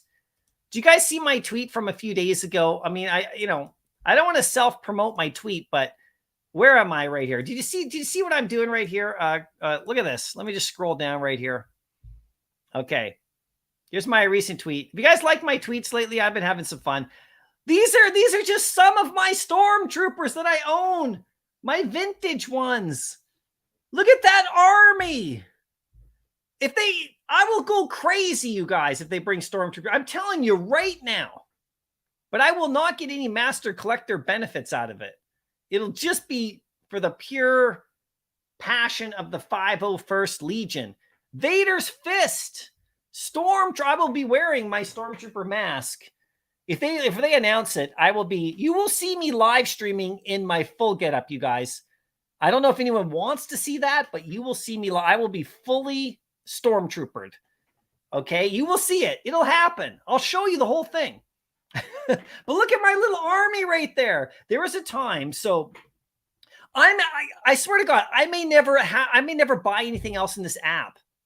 That's how nuts I am. Okay, I don't know about you guys, and it's not about value. It's not about like profits. I'm just insane. Okay, I'm literally insane about I don't know what it is, but I am. I am a Stormtrooper. I have these. So what would happen with these toys that I'm showing you here? And this will happen in the VV app. Okay. This will happen to me. I know it. I already know it. So in the VV app, I'm like, outside the VV app, when I would go to certain vintage toy stores that are in my area or anywhere around, I know the owners. Okay. Cause I have my own store and we knew each other and we did business together and stuff like that. But even before then, when I was just collecting and stuff, I would go into some of these shops and the owners, they knew they knew when I walked in there, hey, I got a couple Stormtroopers, vintage ones like these 1970. These are 1977 Kenner, right? These are originals. And it doesn't matter what condition they're in. They had a couple. I would go in there. I'd be like, oh, you got a couple? Okay, how many you got? And they're like 4 or 5. I go, okay, we made a deal. I'd walk out the door with them. I ended up with hundreds of these. So yeah, okay. So if this comes, but this is the whole point. Like if I get 200 of these, I will not be a Master Collector in VV because I won't get any points for it. You know what I mean? So there's got to be some kind of, in my opinion, I don't know. If Alex, if you're still here, I mean, just consider that. Just, I know you guys are, obviously, you're thinking of all sorts of things, and we'll see what happens. But there's got to be some kind of, if you own like, I don't know. I don't know how you do it. But anyway, boss sales, there definitely should be some extra points if you bought a single item over a couple of hundred gems. Yeah, I don't know. I mean, the thing about it is if you do it by value, because I thought about that, like if your vault value is super high, people can manipulate that just by buying up the cheapest item. You can go in and buy a bunch of Fastos, okay? Like, the Marvel Mighty. Like, what are they, 3 or 4 gems? Remember when everyone was buying Fastos and like putting his value up super high? So you can increase your vault value by just listing something high. So they can't really do it by vault value because people could buy up all of a cheap item as a group and post them at super high level value and then collect master collector points kind of in a fake way. So they can't really do it that way. You know what I mean? So there's got to be a way to do it. Sven, how you doing? If you can afford 4 secret miles, you can afford MCP stacking. Well, that's not true though, Sven. I hear what you're saying, but some people put all their money into like my example is my Amazing Fantasy stack. I mean, like you'd think that would be the case, but if you just go to I'm just talking about my example here. This is just me, but like, this right here. Okay, so this, there's a lot of gems in here. Okay, I mean, there's not 1,000 of these in there, but 26 of those times like 200 and something. I mean, that's a lot of master collector points sitting on the shelf right there. So I think people really do, people really do stack up high valued items. I mean, these aren't the highest, right? This is the uncommon, and some people have 50 of the commons of this particular one, or 35, Todds or whatever, right? And but no MCP. So I hear what you're saying there. Granddaddy Crypto. The handouts that cows are part of the promise utility. Yeah, I like it. I like that. I like it for sure. I know what he's saying, but I like it. Pasternak, for Master Collector, how about when they announce a drop, they also announce a set amount of points for the comic or collectibles that the drop will be worth. Give everything a set amount of points. That's interesting. Well, you do get a set bonus, so they do it sort of that way. What I would like is comic book sets. Here's another thing that has to happen. I kind of like that idea. That's not bad. That's not bad. I want comic book sets. And this is not like a criticism, but is there some reason why we don't have comic book sets? I can never understand it. From the entire time I've been on VV, why do we not have a set for comic books? I don't understand that. There's the same variations, like all 5. In fact, that would really, really help people becoming more comic book collectors. If you're completing if you complete the full Amazing Fantasy set, I mean, wow, right? Or even like any of these Doctor Doom, that would really boost people to go after these secret rares more. I really hope that they introduce that. I really don't know why. Is anyone ever found out the reason why we don't have comic book sets on VV, like as a set? Why is it just collectibles? Because these comics, they are sets, they are. Like if you look at Amazing Fantasy, like if you look at the comic from today, right here it is. There's a full set right there. You get all 5 variations. You should get that set bonus. I mean, is it just me? I mean, I don't understand. So is there some reason? Is it like a licensing thing, or I really don't know what's going on. But that would also imagine this. Like, okay, if they announce tomorrow that, oh, by the way, comic books are now sets. And if you complete the set, you get the extra MCP or whatever, right? Now, that's not going to mean that everyone's going to freak out and everything's going to go sky high to the moon. But people will then collect these sets. Like people will fill this out. They'll go, okay, well, I got to get the rare now and I'll complete that set. People will do that, because, and then the secret rares are going to become very, very valuable, because we got all these secret rares on the floor for like 30 and 40 and whatever gems, like just cheap secret rares. And of course, other cheap versions of the comics too. But like, that would just really, I mean, that would do a lot. And I really want them to do that because I want to collect a set of comics. I think it's cool. I mean, it's set up that way. There's just I don't understand. I really don't get it. I must say the tut's nice. You like the tut. Have you seen my tut? The Tut mask looks amazing. Yeah, it looks absolutely amazing. That Tut mask looks great, you guys. And all you got to do is just, hang out on their, just tweet and have fun and just be involved in the project. And you might get that whitelist spot. It's very simple. Lester, how you doing? You should definitely be whitelisted, bro. I'm iffy about it because you have a lot, you have to do a lot and it's super scarce.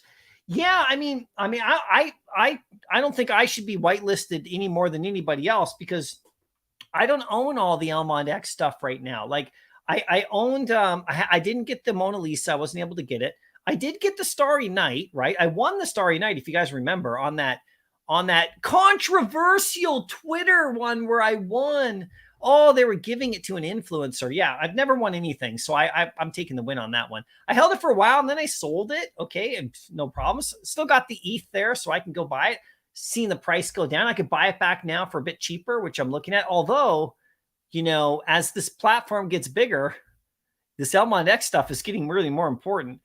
For sure. I don't own the Monet. I decided not to go for the Thinker, even though it's amazing, but I just didn't have the money for it. Like I just didn't have the physical money. I mean, I'm buying Crypt toys. I'm buying, VV stuff, I'm buying Bat Cowl stuff like comics, I mean, there's Elmont X, there's a lot of money that, you got to spend in some of this. So I can't put everything in there. So, but I still own my, my Patrick Hughes on the OpenSea. I only animated one. So that's cool.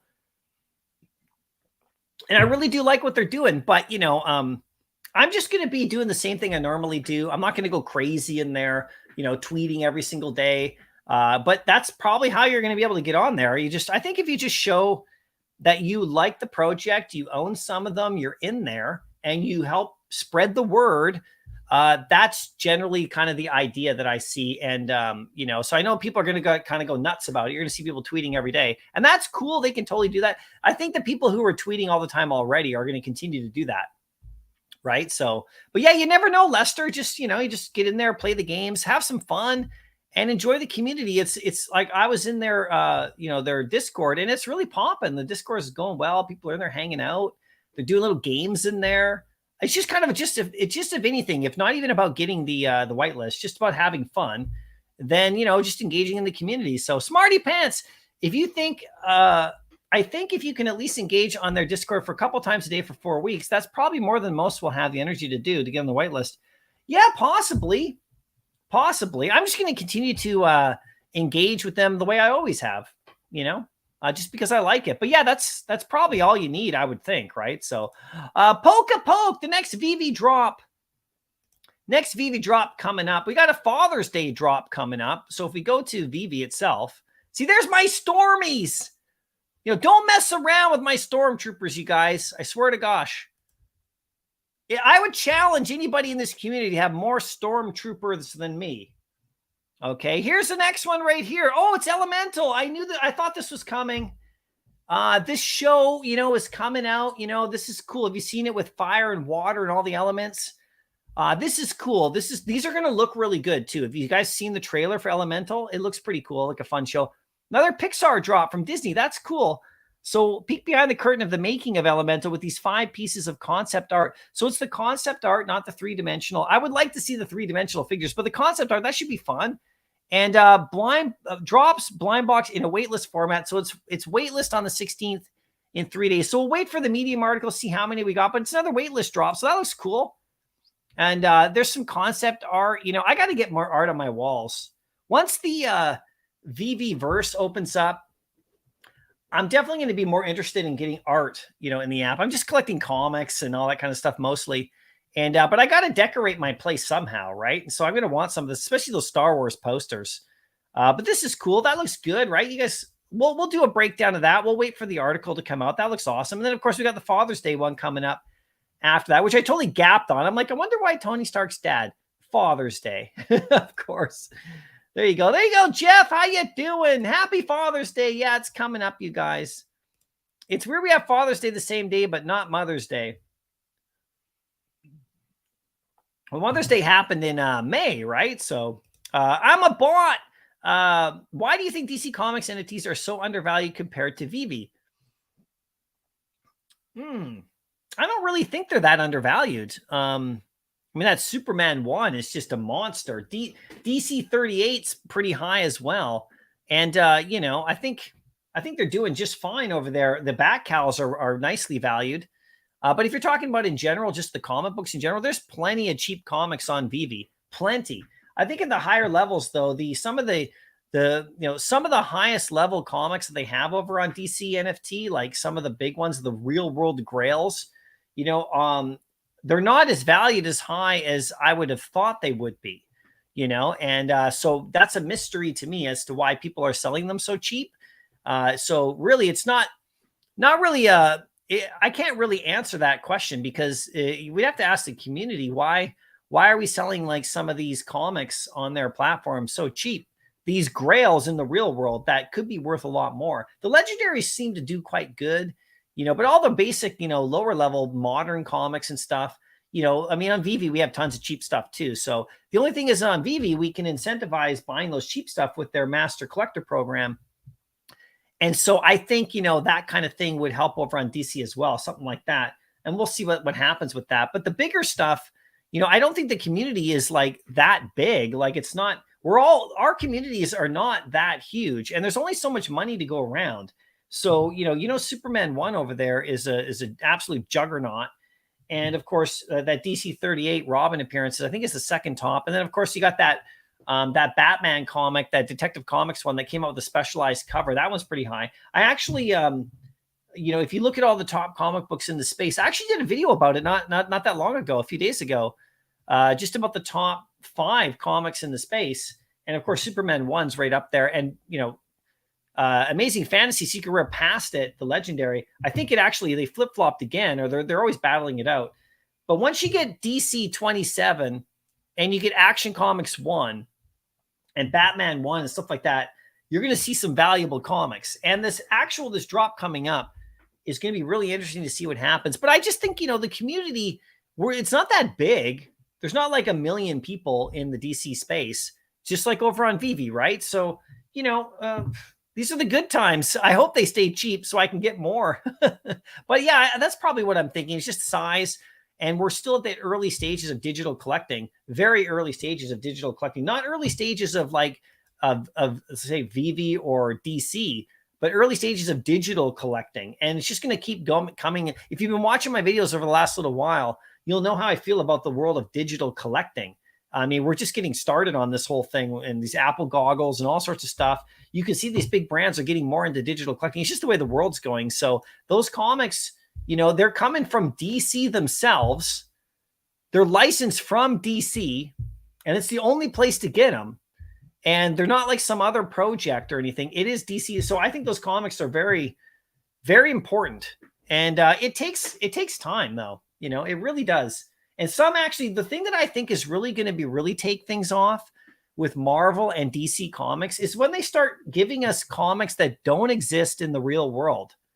Like the Legacy Cowl comic is a good example because it literally doesn't exist in you can only get it digitally, right? So that's what these companies need to do, is to transition and actually sell us comic books that are new stories that literally only exist on the DC site. Then you're going to get people who are big fans. They're going to start coming over to read that comic because that's the only place they'll be able to get it, you know? And so at some point, you hope that they're going to do that because the print business, you know, it will never die. I don't think printing will ever die. I just so you guys know, like one of my former careers, you know, because I'm a graphic designer, one of my former careers was I was the art director of a pretty prominent magazine for about 6 to 7 years in the mid 2000s in the Vancouver, Canada area. And so, you know, I literally lived and died the print business as an art director of a magazine. So I designed the magazine and had my team that I you know, I don't talk a lot about my career and stuff because, you know, it doesn't really apply. to what we talk about here every day. But this sort of does in regards to printing. You know, in the mid 2000s or so, that was my job. And so, you know, I was like, you know, putting this mag together, and of course all the advertising, and I learned all the ins and outs of the business, you know, the publishing business, the writing, the advertising, the distribution, all that kind of stuff of print. And it's very similar in the comic book world, of course, right? And there's incentives for them to print comic books and how they distribute them to the stores and incentivize shop owners to buy them. And there's all that kind of stuff. I don't really talk about a lot of that on this channel. I could get really in depth and make videos all about, you know, comic book printing and but you know, there's channels for that focus on the physical stuff. I'm really more interested in the digital side now, but understanding the print game, even at that time, you know, because of websites and stuff that were coming up, people were saying, oh, print is dead, print is dead. And it's not, and I don't think it ever will be. There's always going to be a place for print, just on the sheer beauty of print and the physicality of it and all the different opportunities. So if you take a comic book world, though, if DC decides, and Marvel as well, you know, there's a huge opportunity for, you know, the VV platform and of course the DC space. If those companies can somehow create a series that is on one of these two platforms that is only here, and it has to be popular, right? So DC, obviously, it has to be like a Batman comic, a new series of Batman, okay? And it's only digital. It's only NFT. And it drops every, you know, every month. A new one comes, issue 1, issue 2, issue 3. And, you know, even if they don't even have to give it different cover variants, but they will, because, you know, there's cover variants in the real world in print. So, and, you know, it's a great storyline, and they, you know, like that kind of thing. It doesn't exist in physical at all. That's going to draw attention from comic book, you know, readers, like not collectors and investors. I'm talking just readers, people who are fans of Batman will go, oh, this is a new comic. And if they promote it and say, yeah, this is, you know, this is like another series of Batman, and here it is over on this platform, just sign up for an account, and it's, you know, $10 every week. And they don't even have to like make it super scarce. Maybe just on the legendary versions, you know, just like they normally do. And, you know, make it like $5 or however it is to match that, you know, and then, you know, give us a, you know, like that makes sense. And Marvel, the same thing. That hasn't happened yet. We've got exclusives. We've got exclusive art covers and all that kind of stuff that we all kind of like look at. But, you know, you need like a comic book or two to be launched digitally. And that is going to happen, you guys. That will happen one day. That's the way the world's going. Now, you know, you have the digital comics that are on like Marvel Unlimited and all that. Maybe that's how they do it. But the DC bat cowls, you know, having a bat cowl, having access to like, you know, that kind of a thing where it's a brand new comic that is, you know, written by these people and drawn by these people, and the story is this, and it's an ongoing series, you know, I mean, that's the way to go, you know, and I haven't seen that yet, so I'm just waiting. So once that happens, you'll get more people come over, not just the collectors, and then they'll see Superman 1 over here is going for, you know, 12,000. And they'll go, holy crap, maybe I should get one of those, you know? Hinano, same here, man. Gonna spend all day with my kids, probably hit up the LCS. Yeah, Father's Day, that's what I'm gonna do too. Doctor Strange, how you doing? Loving your vids, man, as always. Such a great vid there with your slacking or stacking. I love it, man. So much entertainment. Granddaddy Crypto. No, MC sold the potion. Yeah, I did. I sold the potion. And that was my lesson. That's why I didn't sell any of the stuff to craft Thanos. I'm just keeping it. Bones, are you crafting the HRO puzzle pieces, MC? The last one you can craft in a few minutes. No, I'm not. I love HRO. I have most of the only thing I'm missing on the very first series of the legendaries, the 3 of them. And no, I'm not participating in that. I haven't been able to really collect a lot on HRO because I can't get all the stuff at retail, aside from the digital stuff as well. So I'm just waiting. But no, it's really cool. If you guys are doing that today, there's super fun. And I think some of the rewards are great. I know that Kobe Collects is in there big time, and Dino and Waza, of course. You know, we love their channels and what they're doing and all that kind of stuff with HRO. I got my account. I'm like ranked 25th in Canada, so I'm okay. You know, in at least the series 1, like the first series, right? So I'll be doing more HRO as time goes on, but I got to be able to walk in and buy it at retail. I can't be buying these physical packs off of other people in the secondary. Like it just kills you, right? So eventually I'll be able to, but I'm up in Canada. There's a lot of things I'm missing up here, but I'm fully following it though. So good luck today on that one. Nice memberships. Sven, I landed a secret rare. I never landed a secret rare since start, nor an important comic. Bad karma. Oh, you'll get one, you too, Sven. We'll get one together one day. We'll get one. Hey, Nano, I don't want to add any more money to the app, so I decided to sell off 18 collectibles this weekend, all in profit or break even, holding my gems for now. Yeah, if I sold everything that I had in profit, I'd be able to sell them for what they're listed at. People would start to ask me questions, of course. If I put my Vader on the floor, people would be like, what are you doing? Are you quitting? I mean, no. So some of it I don't want to sell but yeah, I mean, that's the only way I can really get ahead unless I add money in. So, sometimes I flip to try, I got to somehow, fund my account, like without just adding money. This is what you as a collector does. This is what the misnomer, and Hinano, congrats on that. That's high. Hold those gems for, you know what could be coming, right? And we have more Hulks coming. Hulk #1, the comic, is going to show up at some point. I'm predicting Indiana Jones. I'm predicting Red Hulk. Okay, I'm just throwing it. This is just me. I have no inside information, of course, obviously. I'm predicting, Gwen Stacy's Ghost Spider as a 3D collectible to match Miles Morales. I'm predicting that. So you need some gems, and who knows what else they release as well, right? I mean, that's just, more Star Wars stuff is coming with Ahsoka and all that, 100%. So yeah, you need some gems. And if you don't add money in, you got to sell stuff at profit. And sometimes landing on a drop gets you the profit. And sometimes, flipping gets you a profit. So, if you can flip your way up, which is what collectors do, and that, I mean, in the real world, this is how I built my Star Wars collection, my vintage Star Wars toy collection. The real world was flipping my way up through eBay and, going to toy fairs and digging stuff out of the bins and selling them for triple.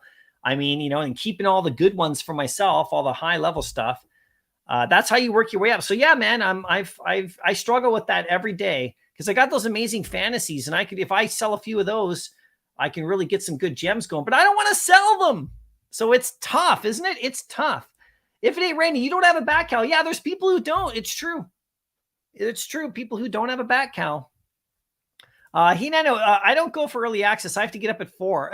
Yeah, I know. Yeah, you gotta get up at 4 a.m. I get up at 6. I'm like, unless it's a real banger of a comic, I just can't do it. I got up for Superman 1.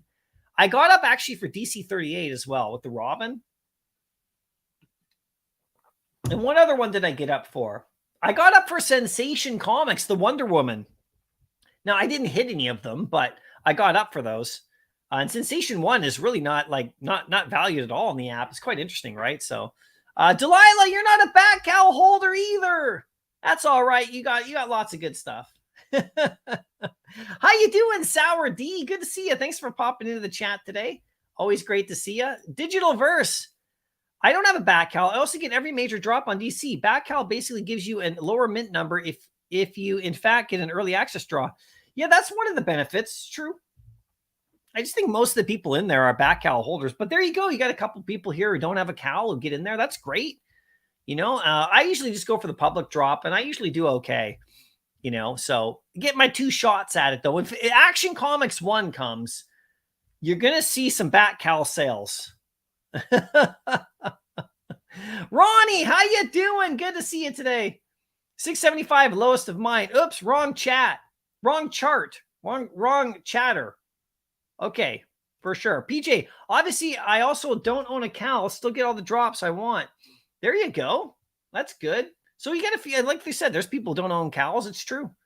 I go for every drop on DC as well. I got a few Superman 1s and other megas. Nicely done. I didn't get the Superman 1.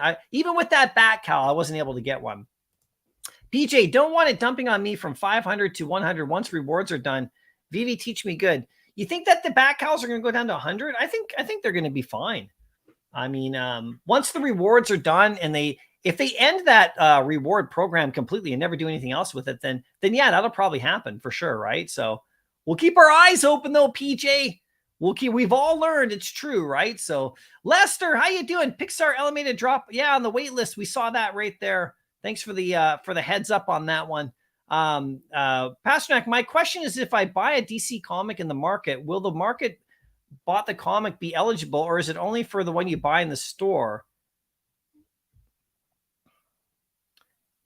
I think if you get one of the, so if you buy a DC comic in the market, well, no, yeah, you'll be able to get it. It says you'll be able to secure it. So hopefully you saw that. I mean, obviously, this is your message was from a while ago. Yeah, I think you saw it, right? So VV announcement, skip gate. That's all right. Everybody can choose. PJ, sorry for my dry tone. Good response by your live streams. Oh yeah, of course, PJ. I love it. Another great perspective, man. I mean, that's what we're here for sure. PJ, I'm from Canada, MC. Nice. I just had a reality check with the aftermath we were seeing from the post-pandemic response. I'm just messing, though. It's all fun and games. Oh, okay. You're from Canada as well. It is true. We did get lots of checks in Canada here. I mean, we did see collectibles go sky high. We all know the phenomenon that happened, right? People are at home. They started buying collectibles. It's true. Sports cards went up. Everything went up. And we did get a lot of checks. It's true. And I'm glad I got those checks because I had to partially close my store. So I didn't buy a lot of collectibles at the time, but those checks really did help my family. That's true.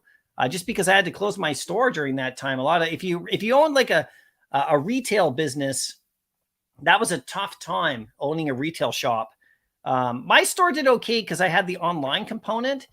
And I was opening at very sparse times, and I would announce it on my Instagram, and I would have because I used Instagram a ton back then. If you guys want to go to my Instagram, this is just a little thing. It just doesn't give me anything, but if you go to where is it? Instagram right here. Okay, I don't think I'm not logged in over here, but if you go to my Instagram, you guys. And thanks, PJ. Appreciate you. If you go to my Instagram, you'll see, if you scroll down a ways, you'll see actually the entire history of my shop and how I used to post and all the stuff I sold and all the toys. It's pretty, I mean, it was going for a long time. And so I had that audience there too. So I was selling a lot online that way. But those checks in Canada really helped out my family for sure. Pootsky, how you doing? Got the secret rare on today on VV. Flipped it for the ultimate Fallout 4 rare. Oh, see, this is what I'm talking about. You can jump your way up if you do a good drop. That rare on Ultimate Fallout 4, the red one is probably the most beautiful rare comic that we have in the app. For sure, right? So, yeah, we got the Pixar's Elemental. That's cool. I haven't seen the movie. I think the movie's coming out very shortly. Viva needs Stormtroopers. Packs of 20. Haas, I'm sure they'll make Stormtroopers either common or uncommon rarities. Yeah, you just got to do one Stormtrooper common. That's all you got to do. And give us, 10,000 of them or 20,000 of them. That's all they got to do. They don't have to do any rarities, any posing.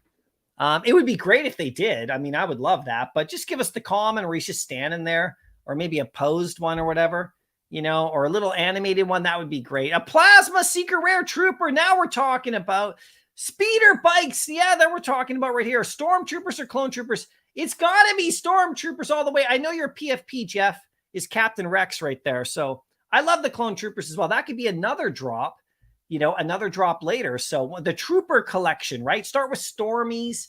Maybe give us a Stormtrooper, a Biker Scout, and maybe like a Snow Trooper. Give us those three. And then, you could do the Star Wars. You could do the Clone Trooper ones. You could have like phase 1, phase 2, Clone Trooper or whatever, right? We can get into it. But yeah, man, I'm both. Just not in the same drop.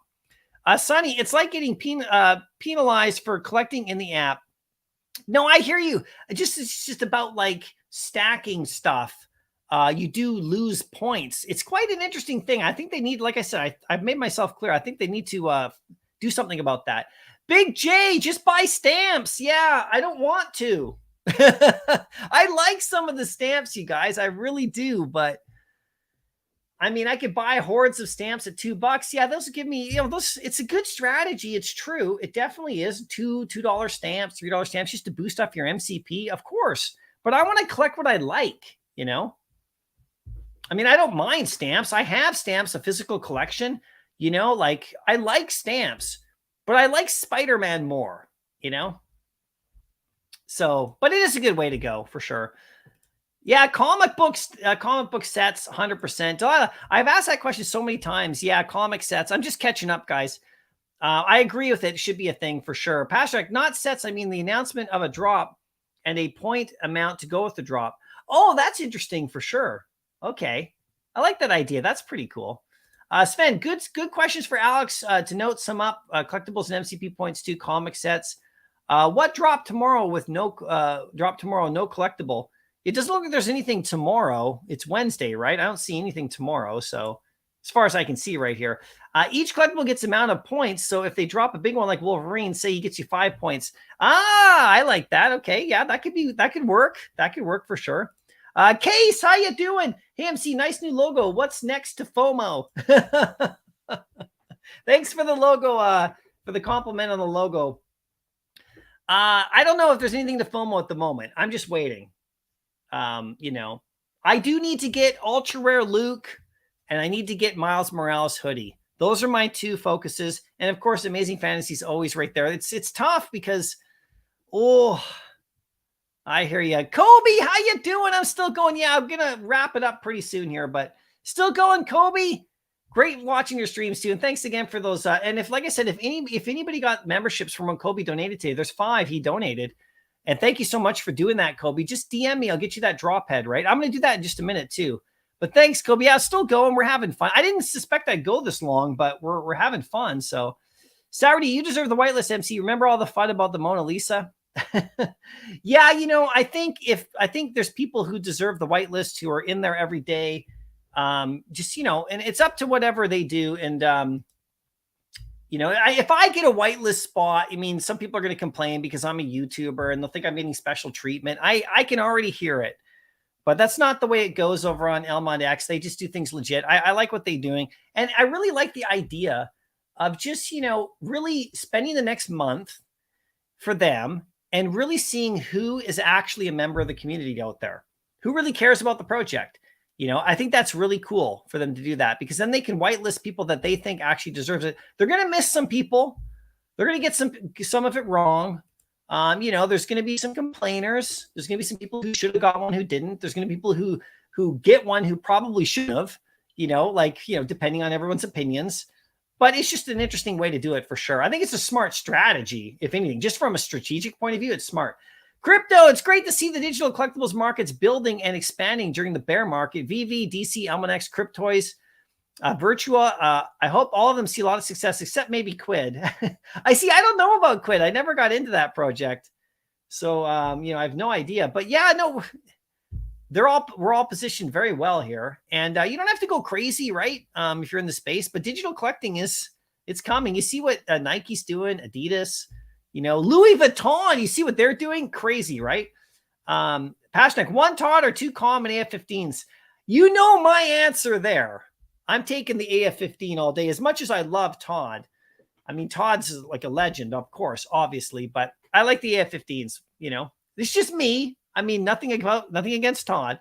You know, he agrees. Hinano, the collectibles are more on the chopping block than the comics for me. I have a ton more stuff for sale. I'm just chilling and waiting. Yeah, man. I don't have a lot of collectibles because I haven't built up a lot because I've only been buying the stuff I really like. There's some that I've sold that I need to get back. Like I want to get my Lambo back. And, you know, I sold Jabba the Hutt. I need to get him back too.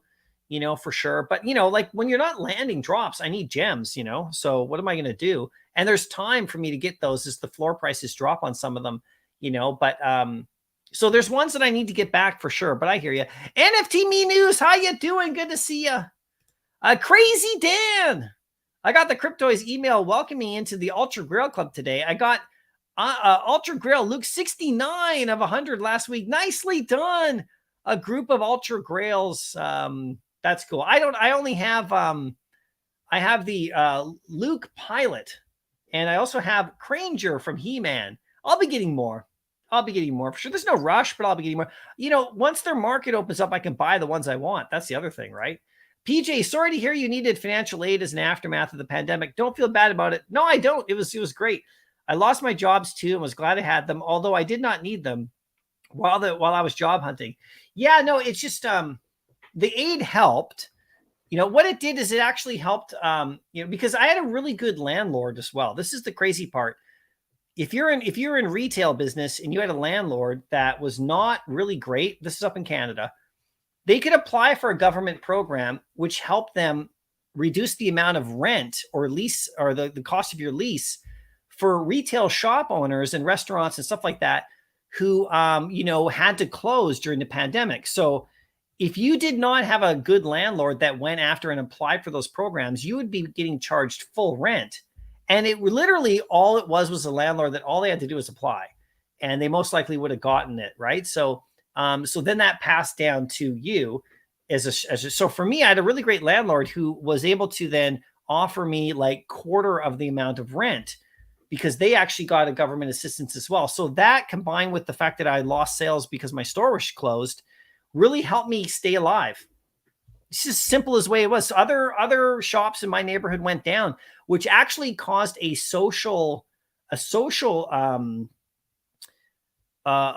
downfall in the environment of my neighborhood in regards to crime, drugs, and social issues, which eventually, at the end of the pandemic, once I opened back up for another 6 or 8 months, I was doing fine financially, but my neighborhood, a lot of businesses closed and got shuttered down. And then we had a group of like people come move into the neighborhood with a lot of social issues. We're talking like drugs and like, homelessness issues and stuff like that, that really affected the retail area that I was in. So then I had a decision to make was, do I want to keep operating my family-friendly kids store with all my vintage toys and everything in a neighborhood that was starting to go really far down into the depths of drugs and alcohol and crime?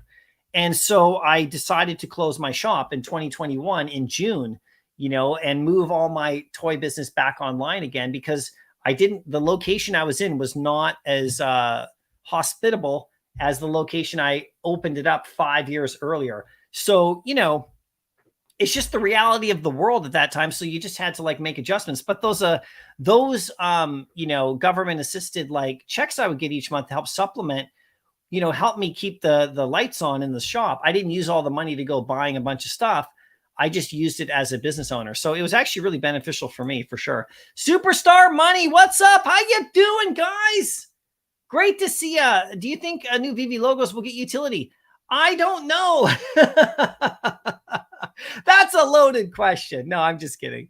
That's a great question. I think if they did, they would be tiered.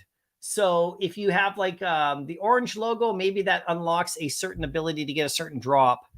That's the way I look at it. And the secret rare as well. I actually own the orange logo. And, everybody, just so you know, and I'm not trying to pump it because I'm just going to keep it. But this is the second rarest logo you can get, is the orange one in terms of scarcity, aside from, of course, the silver and gold original, right? But there's the secret rare. Then there's this one. And then there's the green one. And then there's the blue one. So I went after this one because it was cheap, and it's gone up since I paid it for it. But yeah, hopefully they'll get utility one day. That'd be fun. Why not? Give us some utility. They're going to obviously do the blue one. The blue one is going to go out apparently to the people who went to that event, the early pre-decon event. They're going to get the blue one at some point here. And so they've held some back. So that's going to increase the amount of blue ones available on the market too, just by a bit. And, some people are going to sell those. So we'll see what happens with the blue price when that happens, when those extra ones get released. This one here is just stuck where it's at. Same with the green one and same with the red one. So I don't have the set. I'm thinking about picking up the green one myself. I can't get to the secret rare. It's a bit too expensive for me to complete the set. I just want to have one logo, and I think it's good. And I think we'll get some utility on it at some point. I'm not banking. It's not why I bought it, but I'm banking on that. I'm not banking on that is what I meant to say. BJ, I did spend every dime of these checks in speculative assets. There you go. Man, those basketball cards and sports cards and everything went sky high during that time. It's true. Granddaddy Crypto, MC went to the post office today. It sounds like my Stormtrooper Black Series is on its way. It is, Granddaddy Crypto. I sent it off nicely packaged for you, all set up nice.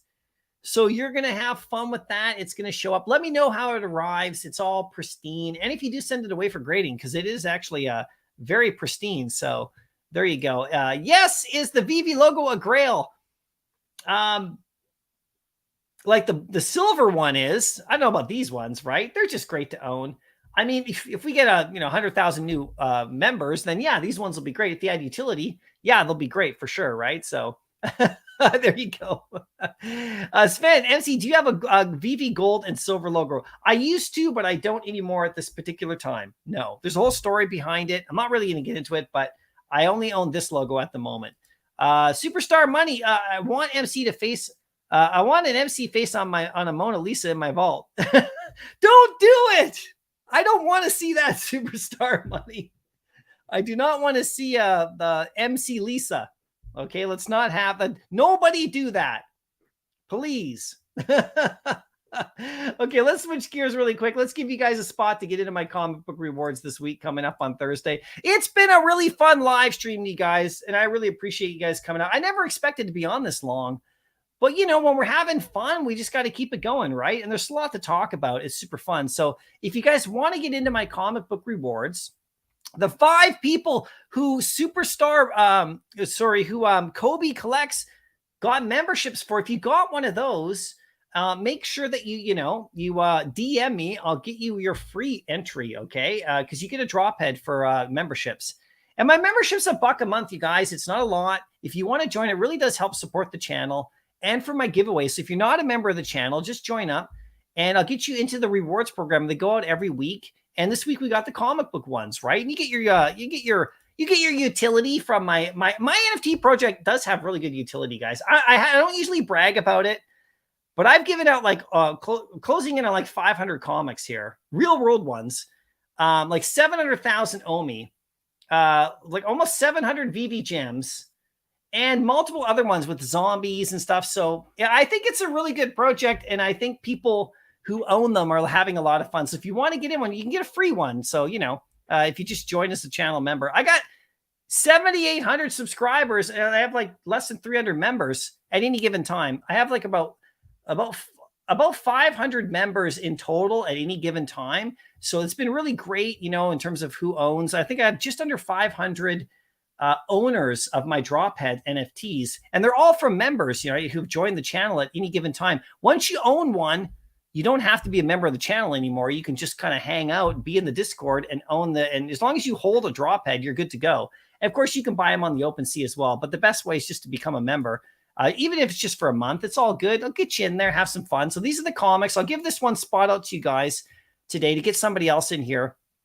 And hopefully, guys, anybody can enter this. But if you're not a member of the channel, enter this into the chat right here. I'll tell you how to win because I want to get you into my program because it's fun. You can win this Iron Man comic coming up on Thursday. This is a Bronze Age, with Captain America. This is a nice comic right here for you. There's only 19 of these graded in existence. This is the bigger prize this week. This is Fantastic Four 90, and it's a raw copy, okay? It's a little bit rough. It doesn't look just like this. But this is with the Super Skrull storyline. This is Silver Age. A 9.8 goes for over $2,000. So this is a really nice comic. The one I'm going to send you is probably a graded 5 or something like that. So it goes for a few hundred. So it's a good comic though, guys. And it applies to what we have going on in the Secret Invasion show coming up with, Samuel L. Jackson and all that kind of stuff. So they have the whole Skrull thing going on. If you don't know about it, it's cool. This is a cool comic right here. I like this one. And then I got this beautiful Daredevil for you with a Kingpin appearance. This is more of a modern comic, but this it's from 2009. I just love the cover art. Okay, it's so great. And of course, this ties in with potentially with the Daredevil show that's coming. Beautiful cover art. Then I got this one right here. This is a little bit of an interesting one too, because Mac Gargan, who was Venom at one point. And if you don't know about that character, just Google him up. This is a good appearance of him right there. This one actually has a good value as well in the real world. If you get a 9.9, it goes for about $630. And this is a new comic. It's in really good shape. So if you send it in for grading, I don't know what kind of grade you'll get. But if someone in my chat's going to win that. And then we got this nice Miles Morales right here with Sarah Pichelli art on the cover. Absolutely beautiful. As all these early Miles Morales comics, think about in 20 years from now. Could some of them be like those old Amazing Spider-Mans from the 60s and 70s, right? Who have good value. with all these first appearance type characters in it. So think about this. This one's from 2016. This is Spider-Man 6. Okay, so this is quite good. So anyway, that's going to be fun. So if you guys want to get in on this, just type in the chat. Let's see. What should I make you type in the chat? I'm gonna make you type something you may not actually believe, but I'm gonna say type in I love drop heads to win this one. All you gotta do is give me your wallet address and a DM. I'll send it over to you today, and I'll get you that spot in the Thursday rewards, an extra spot. So type in I love drop heads if you want to enter, and if you like drop heads, you can type it in right here. So I'll give you guys a minute to enter that, and then we'll call it a day today, and have some more fun over on Twitter Spaces and stuff like that, and on my Discord. And by the way, my SAD Club, which is on Discord, my members SAD Club, these are people who haven't won this year yet. So if they own drop heads, I've had lots of weekly rewards and lots of stuff. Some people, just by the luck of the draw, because it's all random, have not won. So I have a SAD Club, and there's people who haven't won yet. And so I'm going to be doing one of those rewards for SAD Club holders for people who have not won tomorrow. So, if you own one of these and you get it right now, and this is your first drop head, you can get into the SAD Club right away, because tomorrow I'm going to have a giveaway on my Discord for that. And then I'm going to do another just standard giveaway for everybody tomorrow as well. So stay tuned on my Discord. It's all good fun, you guys. We're having a good time. Look at all the people who love drop heads. I love seeing it. I appreciate you guys. This is super fun. We'll just give you another like 15 seconds to enter. And then I just scroll the chat with my eyes closed. I use my mouse. I just scroll up and down, in my streaming software. And then I take my hand off the mouse. Whoever I land on, whoever's comment I land on wins it. And then you just give me your wallet address in a DM, and I just send it over. So you guys almost ready? It's not high tech, but it's fun. We're almost ready here. Okay. Here we go, guys. I'm closing my eyes. I'm scrolling. I'm going up. I'm going down. I'm going up here, down there, up around, over here, up and down, right there. I got to stop right there. And who wins this one? It's Sven. It's Sven. You win. Congratulations. Right there. You haven't got a secret rare comic, but you got a drop head. There you go, Sven. Congratulations. Let me know you won, because then you can DM me your wallet address, okay? And we'll get it in there. There you go. You won. We take care of you today, man. That's good fun right there. Yeah. So there you go, Sven. Thanks so much for coming out for sure. And let me just stop the screen right there on that one. So that's coming out. So just DM me. I'll get you that in there. And thanks again to Kobe, who donated those memberships for sure. There we go, guys. So that's good. So guys, I'm just going to end the stream now. I got to be honest with you guys. I was a little bit tired and stuff, and this week, and you guys really helped lift me up. I really appreciate you guys coming out to the channel. Means a lot. I say it from time to time, but it really does mean a lot. You guys are here hanging out. We're friends, right? We hang out with each other. This is one way we can connect. Overseas. If you're over like in Europe, or if you're over in another country far away from me right now, if it's nighttime for you, I appreciate you tuning in for sure and hanging out. And, I just think the digital collectible space is just, I see so many exciting things coming, you guys. And it's going to take time for sure, like it always has. And, but it's just the way the world is going. You can just see it. I mean, if you just go out there and just search up NFT news and just look at what's going on, you'll see more and more of these collabs with these big brands and how they're just, they're just moving in this direction. So, I really think it's great to be here, and you can go after fun stuff. And there's always going to be catalysts that move things forward. There's going to be dips and stuff too. So, if you're strictly here for investing, that's cool. A lot of people get into collectibles just for that, just for gains. And that's great, in the physical world too. But try to get some stuff you love as well. It makes it a lot more fun, takes the stress off, the pressure off when you don't really care about how much it's worth in the market, because you just are enjoying it, And so, other projects that are doing really well, like, Cryptoys is kind of creating that environment to me. I'm not sponsored by them or anything. I'm just a fan of how they're doing it. I love what's going on DC. I like this Flash event. I'm really kind of interested in it. It just gives it's kind of a fun way to go. And there could be some crazy scarcity stuff going on there. If you're into HRO and they got the snapshot, congrats if you guys win prizes there. I'd like to get more into that project. I have a bunch, right? But I'm just not super into it, just because I'm kind of like not able to be really fully into it, the way that I want to be into it, right? So at some point, McFarlane Toys is going to come out with some stuff as well, which is crazy, right? We'll wait what they're going to do. I don't know. I mean, I can't wait to see because if you watch Todd McFarlane's interview that he did on the Paul Barron Network, it was a great interview they did. It was right after that whole thing with Paul and everybody and kind of freaking out about what he said about Vivi, but they did him and Kyle did an interview with Todd McFarlane like the day later, and it was a great interview. I mean, Todd McFarlane, the stuff he's saying about the digital space is so cool to hear from a guy like that. And then you got Backhouse, you got Jim Lee right there, just killing it, right? You got Disney on I mean, it's all coming together pretty soon, guys. But like, it doesn't mean our stuff's going to moon, but I think you're in the right place. If you ask me, I think you're in the right place. And, it's just going to grow. So we'll see how it goes, you guys. I appreciate you guys. I'll see you in the next live stream. I might do one tomorrow and hang out a bit. I know I'm doing one on Thursday for sure, because I have my comic book rewards to give out. So, and I want to see about this whole Flash comic and other stuffs as well. And, the drops that are coming up. So we'll see what people announce, and I'll see you in the next live stream, and I'll see you on Discord, my members of my channel.